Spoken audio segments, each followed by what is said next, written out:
ഞാനിങ്ങനെ വിചാരിതമായിട്ട് അപ്രതീക്ഷിതമായിട്ട് ഇങ്ങനെ ഫേസ്ബുക്കിലെ ഷോർട്ട് വീഡിയോ വഴിയാണ് ഞാൻ അരുണിനെ കാണുന്നത്.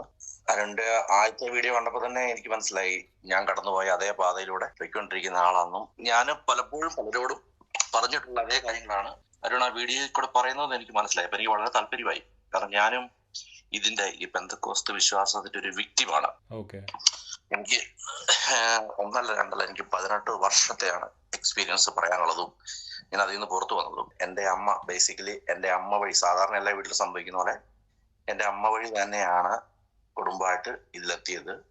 അതിൽ അമ്മ എൻ്റെ ഫാദറുമായിട്ടുള്ള വിവാഹത്തിന് മുമ്പ് തന്നെ ഇതിൽ എത്തിയെങ്കിലും പുള്ളിക്കാരി ഒരു ജ്ഞാനായക്കാരിയായിരുന്നു. എൻ്റെ ഫാദർ ഒരു യാക്കോബക്കാരനായിരുന്നു. അങ്ങനെ പോയി എന്താ പറയുക, ഞാൻ 7ാം ക്ലാസ് വരെ ഞങ്ങളുടെ നാട്ടില് വളരെ മാന്യമായൊരു സ്ഥാനം ഉണ്ടായിരുന്നു. ഞങ്ങളുടെ പള്ളിയും സാമൂഹ്യ ലൈഫ്. കാരണം എൻ്റെ ഫാദറിന്റെ ഒരു ഇത് സംബന്ധിച്ച് ഞങ്ങൾക്ക് നാട്ടിലുള്ള എല്ലാവരോടും ഇടപെടേണ്ട ഒരു സാഹചര്യം ആയതുകൊണ്ട് ഞങ്ങൾക്കൊരു നല്ലൊരു എക്സ്ട്രോവേർട്ടായി തന്നെയാണ് ഞങ്ങൾ ജീവിച്ചതും. അതിനുശേഷം ഞങ്ങൾക്ക് അവിടെ നിന്ന് മൂവ് ചെയ്യേണ്ടി വന്നു. അപ്പൊ ഞങ്ങളങ്ങനെ മാറി പോയ ആ ഒരു സ്ഥലത്ത് വെച്ചാണ് എൻ്റെ അമ്മയുടെ ഉള്ളിൽ കിടന്ന ആ ഒരു പഴയ പെന്തക്കോസ്റ്റലിസം ഉയർന്നു വരാനുള്ള സാഹചര്യങ്ങൾ ഉണ്ടായതും. ഞങ്ങൾ പോയി വാങ്ങിച്ച സ്ഥലം അത്ര പോരായിരുന്നു. അപ്പൊ അത് വിൽക്കാനായിട്ട് ഇന്നത്തെ കാലത്ത് നമുക്ക് എന്തൊക്കെ മാർഗങ്ങളുണ്ട്. അന്ന് പ്രാർത്ഥിക്കുക, അങ്ങനെ പ്രാർത്ഥനയ്ക്ക് പോയി പഴയ ആ ഉള്ളിൽ കിടന്ന ആ കനല് ഊതി കത്തിച്ചെടുത്തു, തീയാക്കി മാറ്റി. അതിലൂടെ എൻ്റെ ഫാദർ ശരിക്കും ഒരു പാവമായിരുന്നു കേട്ടോ, നല്ലൊരു മനുഷ്യനായിരുന്നു. കഴിഞ്ഞ വർഷം മരിച്ചുപോയി എൻ്റെ ഫാദറും. പിന്നെ എൻ്റെ പെങ്ങൾ 9ാം ക്ലാസ്സിൽ പഠിക്കുമ്പോഴത്തേക്ക് അവരുണ്ടവരും സ്നാനപ്പെടുന്നില്ല. അപ്പൊ എൻ്റെ ഫാദറിന് ഒരു എബോവ് 40 ഉണ്ടെന്ന് കൂട്ടിക്കോ. ഞാൻ അപ്പത്തേക്കൊരു 10ാം ക്ലാസ്സിലെത്തി. ഞങ്ങൾ 2 വയസ്സിന് വ്യത്യാസം. 11ാം ക്ലാസ്സിലെത്തി. പക്ഷെ എനിക്ക് അതിൽ താല്പര്യം ഇല്ലായിരുന്നു. കാരണം എന്നെ പിടിച്ച ഒരു മുഖിയില്ല, എന്നോട് ചോദിച്ചുമില്ല.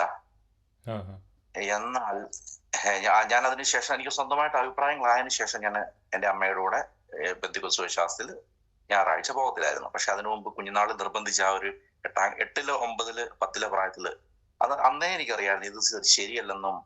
എനിക്കത് ഭയങ്കര നാണക്കേടൊക്കെ ആയിരുന്നു സമൂഹത്തിന് മുമ്പിൽ, എൻ്റെ കൂട്ടുകാരുടെ മുമ്പില്. ഞങ്ങള് ഇടയ്ക്ക് പോകുന്ന അടുത്തുള്ള പള്ളിയുടെ മുൻപിൽ കൂടെ വേണം കടന്നു പോകാൻ. അതൊക്കെ ഭയങ്കര നാണക്കേടായിരുന്നു. അപ്പൊ ഞങ്ങൾ തിരിച്ച് ഞങ്ങളുടെ ആ സ്ഥലത്ത് എത്തി കേട്ടോ. തിരിച്ച് ഞങ്ങൾ മറ്റേ വസ്തു വിറ്റ് ഇവിടെ എത്തി, ഞങ്ങളുടെ നാട്ടിലെത്തി. ഇവിടുന്ന് 1 കിലോമീറ്റർ അകലെ ഒരു സ്ഥലത്ത് ഞങ്ങൾ വസ്തുവൊക്കെ വാങ്ങി താമസിക്കുകയാണ്. അപ്പോ ഞാൻ പിന്നെ എൻ്റെ പഠിച്ച ഫീൽഡ് സംബന്ധിച്ച്, എനിക്ക് ഗൾഫിലൊരു ജോലി സംബന്ധിച്ച് ഇന്ത്യയുടെ എല്ലാവരും ചെല്ലുന്ന ഒരു മഹാനഗരത്തില് മനസ്സിലായി കാണും, അവിടെ എത്തി. അവിടെ വെച്ചാണ് നമ്മുടെ മലയാളി ആമ്പിള്ളേരിൽ ഇപ്പോഴല്ല കേട്ടോ, ഒരു പഴയ ഒരു തലമുറയുടെ കാര്യം പറയുന്നത്.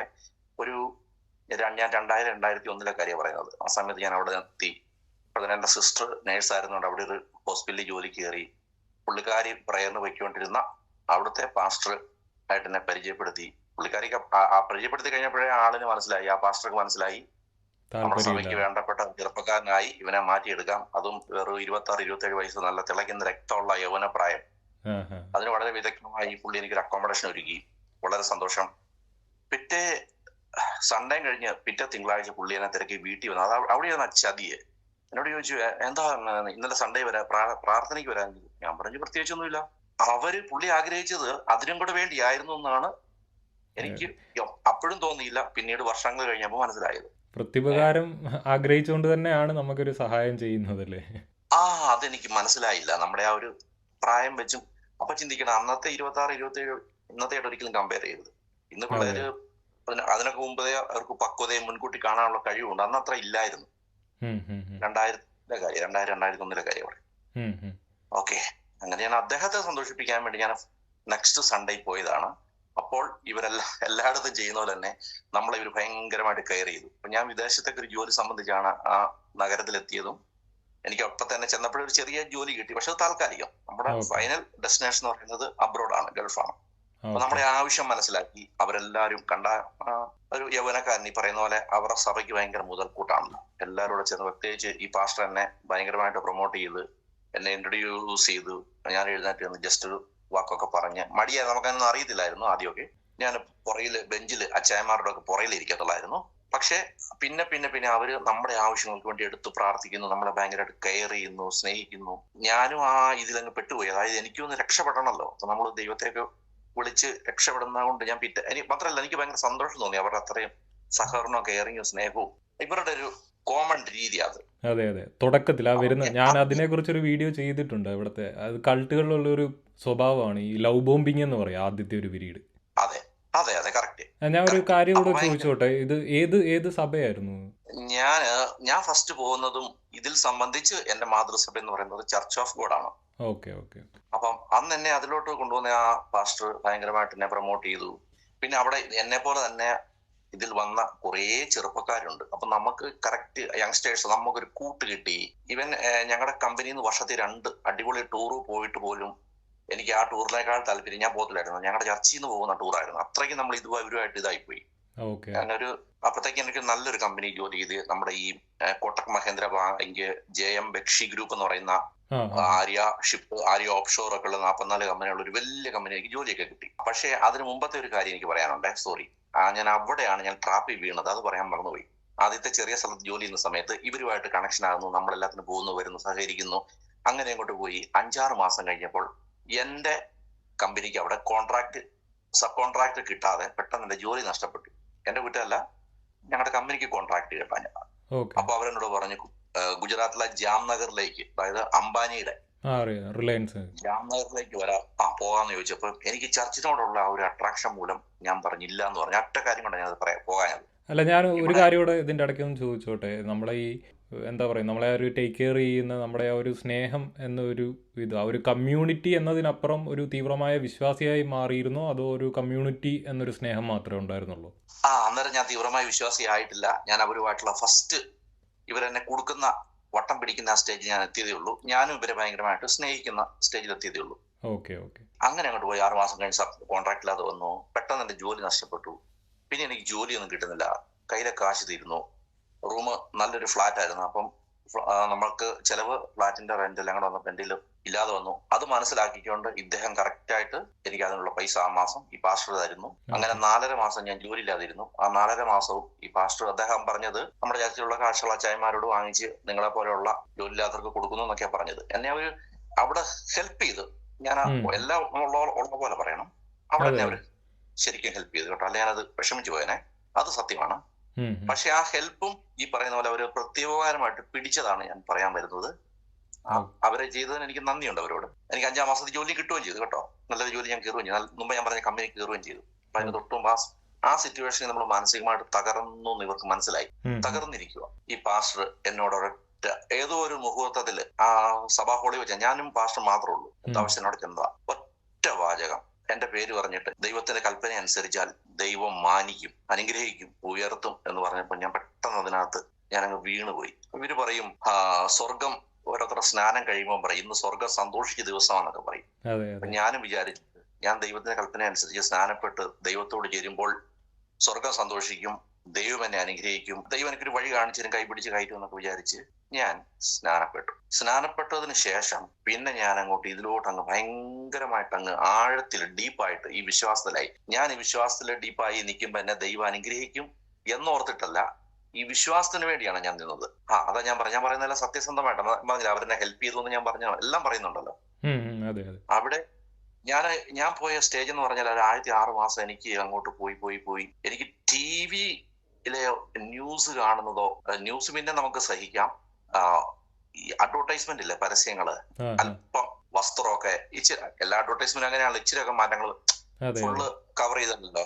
അപ്പൊ എനിക്കൊരു വസ്ത്രം പോലും ഒരു സ്ത്രീയുടെ, ഒരു പെൺകുട്ടിയുടെ മാറിയുള്ള ഒരു അഡ്വർടൈസ്മെന്റ് പോലും എനിക്ക് എന്റെ മനസ്സിന് ഉൾക്കൊള്ളാൻ പറ്റാത്ത രീതിയിൽ ഞാൻ അങ്ങ് ഭയങ്കരമായിട്ട് ഇതിന്റെ ഇന്നസെന്റ് ആയിപ്പോയി, ഇതിനകത്ത് അത്ര ആഴത്തിലായിപ്പോയി. ഞാൻ സ്നാനപ്പെട്ട് ഇവരോട് ചേർന്നതിന് ശേഷം ഞാൻ ഭയങ്കരമായിട്ട് അങ്ങോട്ട് ദൈവത്തെ സ്നേഹിച്ചു. ഇവര് പറയുന്ന സ്നേഹം, ദൈവത്തിന്റെ യഥാർത്ഥ സ്നേഹം ഇങ്ങനെയാണ്. നമ്മള് ദൈവത്തിനോട് സത്യസന്ധമായി ഇടപെടണമെങ്കിൽ, അല്ലെങ്കിൽ ദൈവത്തിന്റെ സ്നേഹം ഉൾക്കൊള്ളണമെങ്കിൽ ഇങ്ങനെ രീതിയിൽ ജീവിക്കണം, വേർപാട് എന്നൊക്കെ പറഞ്ഞ അതായിരിക്കുമല്ലോ. അത് തന്നെ അതാ വരുന്നത്, വേർപാട്, വിശുദ്ധി, അത് തന്നെയാ വരുന്നത്. കറക്റ്റ്. അപ്പൊ നമുക്കൊരു കാര്യമുണ്ട്, ഈ ബൈബിൾ എന്ന് പറയുന്ന പുസ്തകം ഇങ്ങനെ കിടപ്പുണ്ടെങ്കിലും ഇതിന് സമാന്തരമായിട്ട് ഇവര് തരുന്ന ഒരു ഉപദേശമാണ് നമ്മുടെ ഉള്ളിൽ കയറിക്കൊണ്ടിരിക്കുന്നത്. അവര് തരുന്ന ഒരു വ്യാഖ്യാനം. ശരിക്കുള്ള ഗോഡ് ഈസ് ലവ്, ദൈവത്തിന്റെ സ്നേഹം, യേശു ക്രിസ്തു പറഞ്ഞ കുറെ നല്ല കാര്യങ്ങള്, എന്റെ അയൽക്കാരനെ സ്നേഹിക്കുക, അങ്ങനെയൊന്നും അല്ല പോകുന്നത്. ഇത് ഈ ഓരോ വചനവും വാക്യവും പ്രത്യേകിച്ച് പഴയ നിയമത്തിൽ ഇവരെടുത്തിട്ട് ഓരോ കഥകള്, കാര്യങ്ങളൊക്കെ എടുത്തിട്ട് അത് ഇന്ന് പ്രാക്ടിക്കലായിട്ട് ഇപ്പം നമ്മുടെ ജീവിതത്തിൽ സംഭവിക്കുന്ന രീതിയിൽ നമ്മളെ ഇവർ പറഞ്ഞ് വിശ്വസിപ്പിക്കുന്നു. അങ്ങനെ നമ്മൾ ഭയങ്കരമായിട്ട് ദൈവത്തെ സ്നേഹിക്കുന്നു. അങ്ങനെ അതിനകത്ത് ഭയങ്കരമായിട്ട് ഡീപ്പായിട്ട് കൊണ്ട് പോകാൻ തുടങ്ങി. അപ്പൊ 2001 ആദ്യത്തെ സ്റ്റേജാണ് നമ്മൾ ഭയങ്കരമായിട്ട് ദൈവത്തെ വിശ്വസിക്കുന്ന ഒരു സ്റ്റേജ്. അപ്പൊ അങ്ങനെ ഒരു വർഷം കഴിഞ്ഞ് ഇവർക്ക് ഡിസംബർ 31 ഒരു ഭയങ്കര പ്രാധാന്യമുള്ളതാണ്. ഡിസംബർ 31 വൈകിട്ട് തലേ വർഷത്തെ അനുഗ്രഹങ്ങൾക്ക് നന്ദി പറയുക, പുതുവർഷത്തെ വരകൾക്ക് ഇവർക്ക് ഭയങ്കര പ്രാധാന്യമാണ് അനുഗ്രഹം എന്നുള്ളത്. അപ്പൊ അങ്ങനെ 2001 ഡിസംബർ 31 വളരെ വിശ്വാസത്തോടെ ഞാനൊരു പുതുവർഷം, എനിക്കൊരു ജോലി, ഭാവി എന്ന് വേണ്ട അങ്ങനെ ആഗ്രഹിച്ച് പ്രാർത്ഥിച്ചു. 2001, 2003, 2004, 2005 ഡിസംബർ 31 ഒന്നും സംഭവിച്ചില്ല. എന്നാൽ ഞാൻ കംപ്ലീറ്റ് ഇവരുടെ ഒരു ചാവേർ പോരാളിയായപ്പോഴത്തേക്ക് ഞാൻ മാറി. ഇപ്പം പൊളിറ്റിക്കൽ ഇസ്ലാം അല്ലെങ്കിൽ ഇവര് അവിടുന്ന് പാകിസ്ഥാനിൽ നിന്നൊക്കെ ഇത് തീവ്രവാദം പഠിപ്പിച്ച് ഇഞ്ചക്ട് ചെയ്ത് മതപഠനം നടത്തി വേണം ഒരു ആളിനെ ആക്കിയെടുക്കാൻ. ഇതിനകത്ത് അതിന്റെ ആവശ്യമില്ല. നമ്മൾ സ്വയം ചാവേറും പോരാളിയായി മാറുക. ഇവരങ്ങനെ നമ്മളെ പഠിപ്പിച്ചിരുന്നത്. അതായത് നമ്മൾ ദൈവത്തിന് വേണ്ടി 10 പേരോട് സുവിശേഷം പറയുമ്പോൾ, അങ്ങനെ ചെയ്യുമ്പോൾ, ഇങ്ങനെ ചെയ്യുമ്പോൾ അവരുടെ ആത്മാവ് രക്ഷപ്പെടുന്നു, നമുക്കും സ്വർഗത്തിൽ മുത്തുകളും കിരീടങ്ങളും കൂടുന്നു എന്ന് വേണ്ട ആ ഒരു ടീച്ചിങ് പഠിപ്പിക്കലോട്ട് ഇവർ നമ്മളെ കൊണ്ടുപോയപ്പോൾ ഞാനും ശരിക്കും ഇവർക്ക് വേണ്ടി ഉള്ള ഒരാളായി മാറി. സുവിശേഷം അറിയിക്കുക എന്നൊരു സ്റ്റേജിലേക്കൊക്കെ ആയി തുടങ്ങിയോ? അതോ എനിക്ക് സുവിശേഷ പ്രസംഗം പാസ്റ്റർ ആ റൂട്ടല്ല. എനിക്ക് ഇതിനകത്ത് ഭയങ്കരമായിട്ട് ദൈവത്തെ സ്നേഹിക്കുന്നു, കൂടുതൽ ആൾക്കാർ ദൈവത്തെ അറിയണം, അങ്ങനെ ഞാൻ ഇതിനകത്ത് ഭയങ്കര ഇതായിപ്പോയി. ഞാൻ ഇതിന്റെ എല്ലാം മറുവശം ഞാൻ ഇത് കഴിഞ്ഞ് ഇതിന്റെ ബാക്കി ഞാൻ പറയുന്നുണ്ട്. ഞാൻ സംഭവിച്ച കാര്യങ്ങൾ അതുപോലെ പറയുന്നത്. ആദ്യത്തെ ഇതില് നമ്മൾ അതിലായിപ്പോയി. അങ്ങനെ 2006 എനിക്ക് വിദേശത്തേക്ക് ജോലി കിട്ടി. അത് ഇവരുടെ ആരുടെ ഒന്നും കൊണ്ടല്ല, എന്റെ സിസ്റ്റർ ഫസ്റ്റ് പോയി, ആ വഴി എനിക്ക് കിട്ടി. അവിടെ ചെന്നു. അത് കഴിഞ്ഞപ്പോഴത്തേക്ക് ഞാൻ പിന്നെ പുറകോട്ട് ചിന്തിക്കാൻ തുടങ്ങി. കഴിഞ്ഞ 5-6 വർഷം ഞാൻ ഇതിനകത്ത് നിന്നിട്ട് എനിക്കെന്ത് പ്രയോജനങ്ങളുണ്ടായി, ഇങ്ങനെയൊക്കെ എനിക്ക് ചിന്തിക്കാനായിട്ട് അവസരം കിട്ടി. അവിടെ ഞാൻ ഒരു കാര്യം ചോദിച്ചോട്ടെ, അവിടെ ചെന്നിട്ട് ഏതെങ്കിലും സഭകളിൽ പോകുന്നുണ്ടായിരുന്നു? പോകുന്നുണ്ടായിരുന്നു. എന്റെ സിസ്റ്റർ നേരത്തിന് അവിടെ എത്തിയല്ലോ, അവള് പോയിക്കൊണ്ടിരുന്ന ചർച്ചിലോട്ട് നമ്മൾ കൂടി. ചിന്തിക്കാൻ തുടങ്ങിയതിനുള്ള എന്തെങ്കിലും ഒരു സാഹചര്യം കൊണ്ടായിരിക്കുമല്ലോ നമ്മൾ ചിന്തിക്കാൻ തുടങ്ങുന്നത്. ഉണ്ട്. അവിടെ അവർക്ക് ഡോക്ടേഴ്സ്, എഞ്ചിനീയേഴ്സ്, അങ്ങനെ കുറെ ഇതുണ്ട്. ഒരു കാറ്റഗറി ഉണ്ട് അവിടുത്തെ പാസ്റ്ററുടെ അമ്മയ്ക്കും പാസ്റ്റർക്കും ഒക്കെ. ആ ചുറ്റുപാടുള്ളവരോടാണ് ഇവർക്ക് താല്പര്യം കൂടുതൽ. നമുക്ക് ഇറങ്ങിയും കരുതലില്ലാതെ വന്നപ്പോഴത്തേക്കാണ് നമുക്ക് പിന്നെ അങ്ങോട്ട് പോകാൻ താല്പര്യം കുറയും. പിന്നെ നമ്മൾ ഇതെന്താ ഇവരിങ്ങനെ, ഞാൻ ഇത്ര നാളും കണ്ടത് ഇങ്ങനെ അല്ലല്ലോ, അങ്ങനെയൊക്കെ ഒരു ചിന്ത പൊട്ടി വീഴാനുള്ള കാരണം അതാ.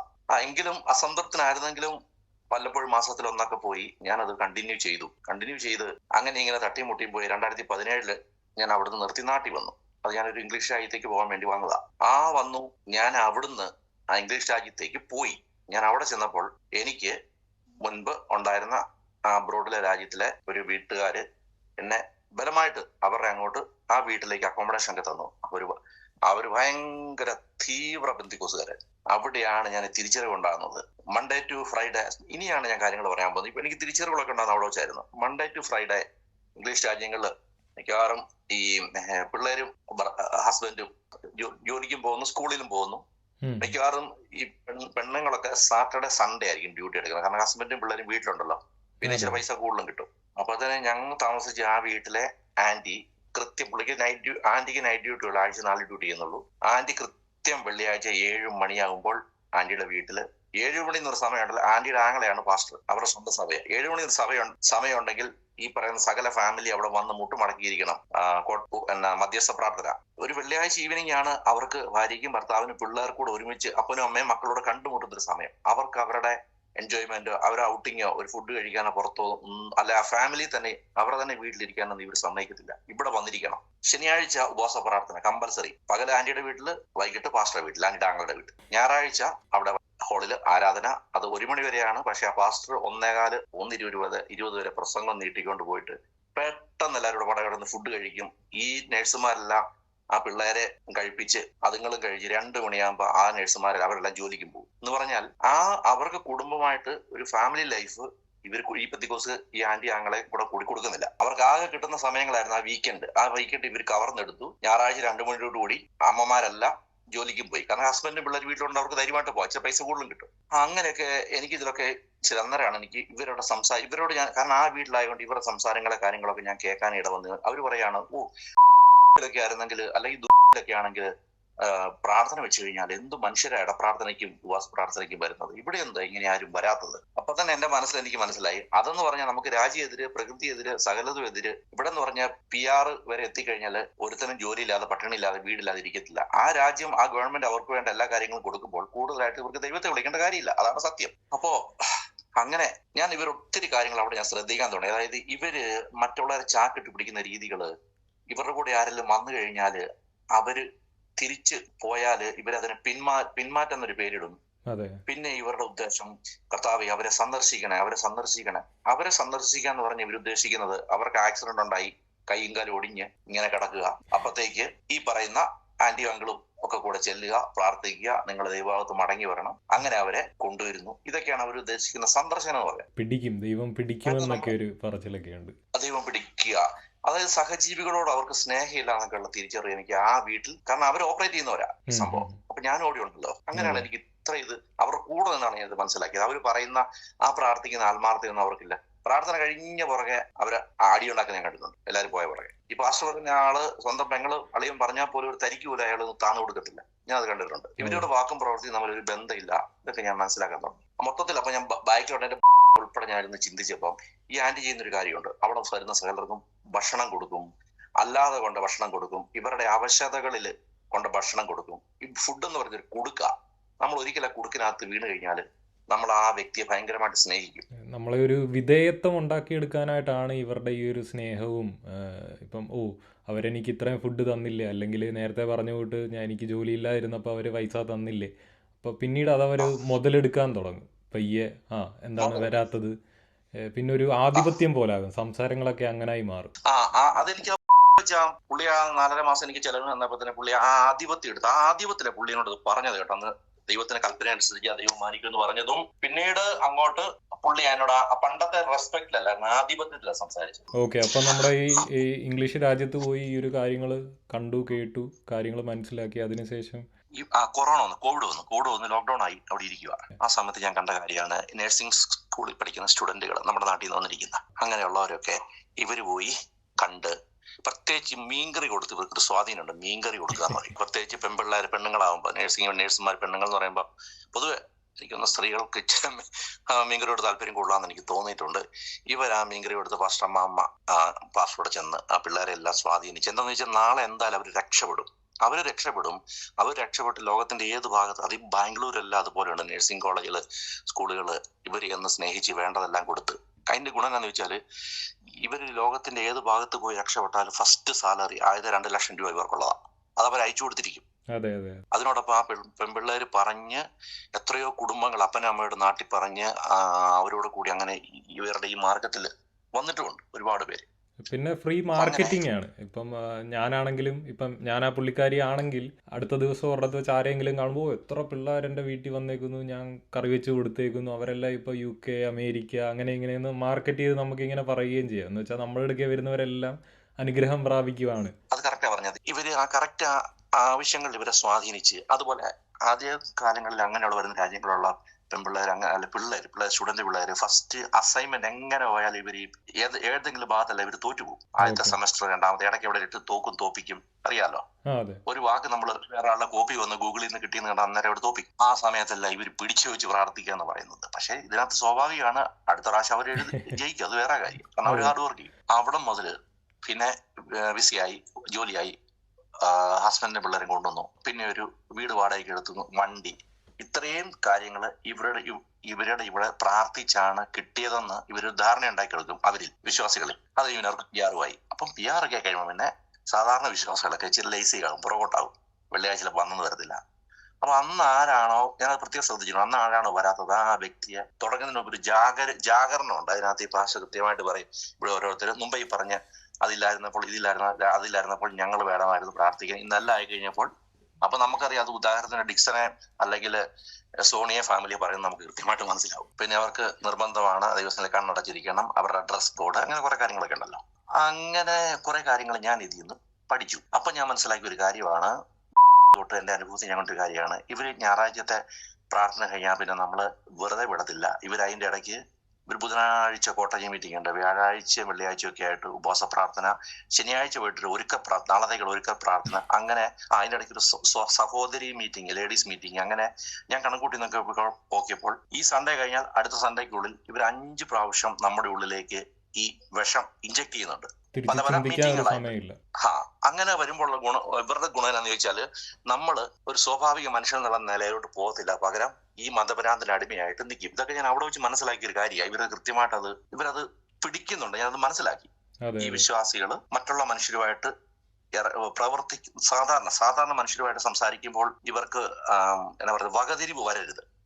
ഐസൊലേഷൻ ഈ കൊടുക്കും മനസ്സിലാവരുത്. അതിനുവേണ്ടിയാണ് അവര്, ഞാൻ ഈ പറഞ്ഞ പോലെ പല പല മീറ്റിംഗ് ഏകദേശം 5ഓളം പ്രാവശ്യം ഇഞ്ചെക്ട് ചെയ്യുന്നുണ്ട് ഈ പെന്തിക്കോസ് എന്ന കാളകൂട വിഷം ആ ആഴ്ചക്കുള്ളിൽ. ഇത് ഈ പറയുന്നത് ഈ ഒരു ഇംഗ്ലീഷ് രാജ്യത്തെ കാര്യമല്ലേ ഈ പറയുന്നത്? അല്ല, ഞാൻ ഈ പറയുന്നത് ടോട്ടൽ കേരളം എല്ലായിടത്തും കാര്യമാണ്. പക്ഷെ എനിക്ക് കുറച്ചുകൂടെ, ഞാനൊരു ആലയത്തിൽ ഇവരുടെ ഭാഷ പറഞ്ഞ സഭയുടെ ഇതിനകത്ത് അവരുടെ വീട്ടിൽ താമസിച്ചുകൊണ്ട് എനിക്ക് കുറച്ചുകൂടെ പെട്ടെന്ന് മനസ്സിലാക്കാൻ പറ്റി.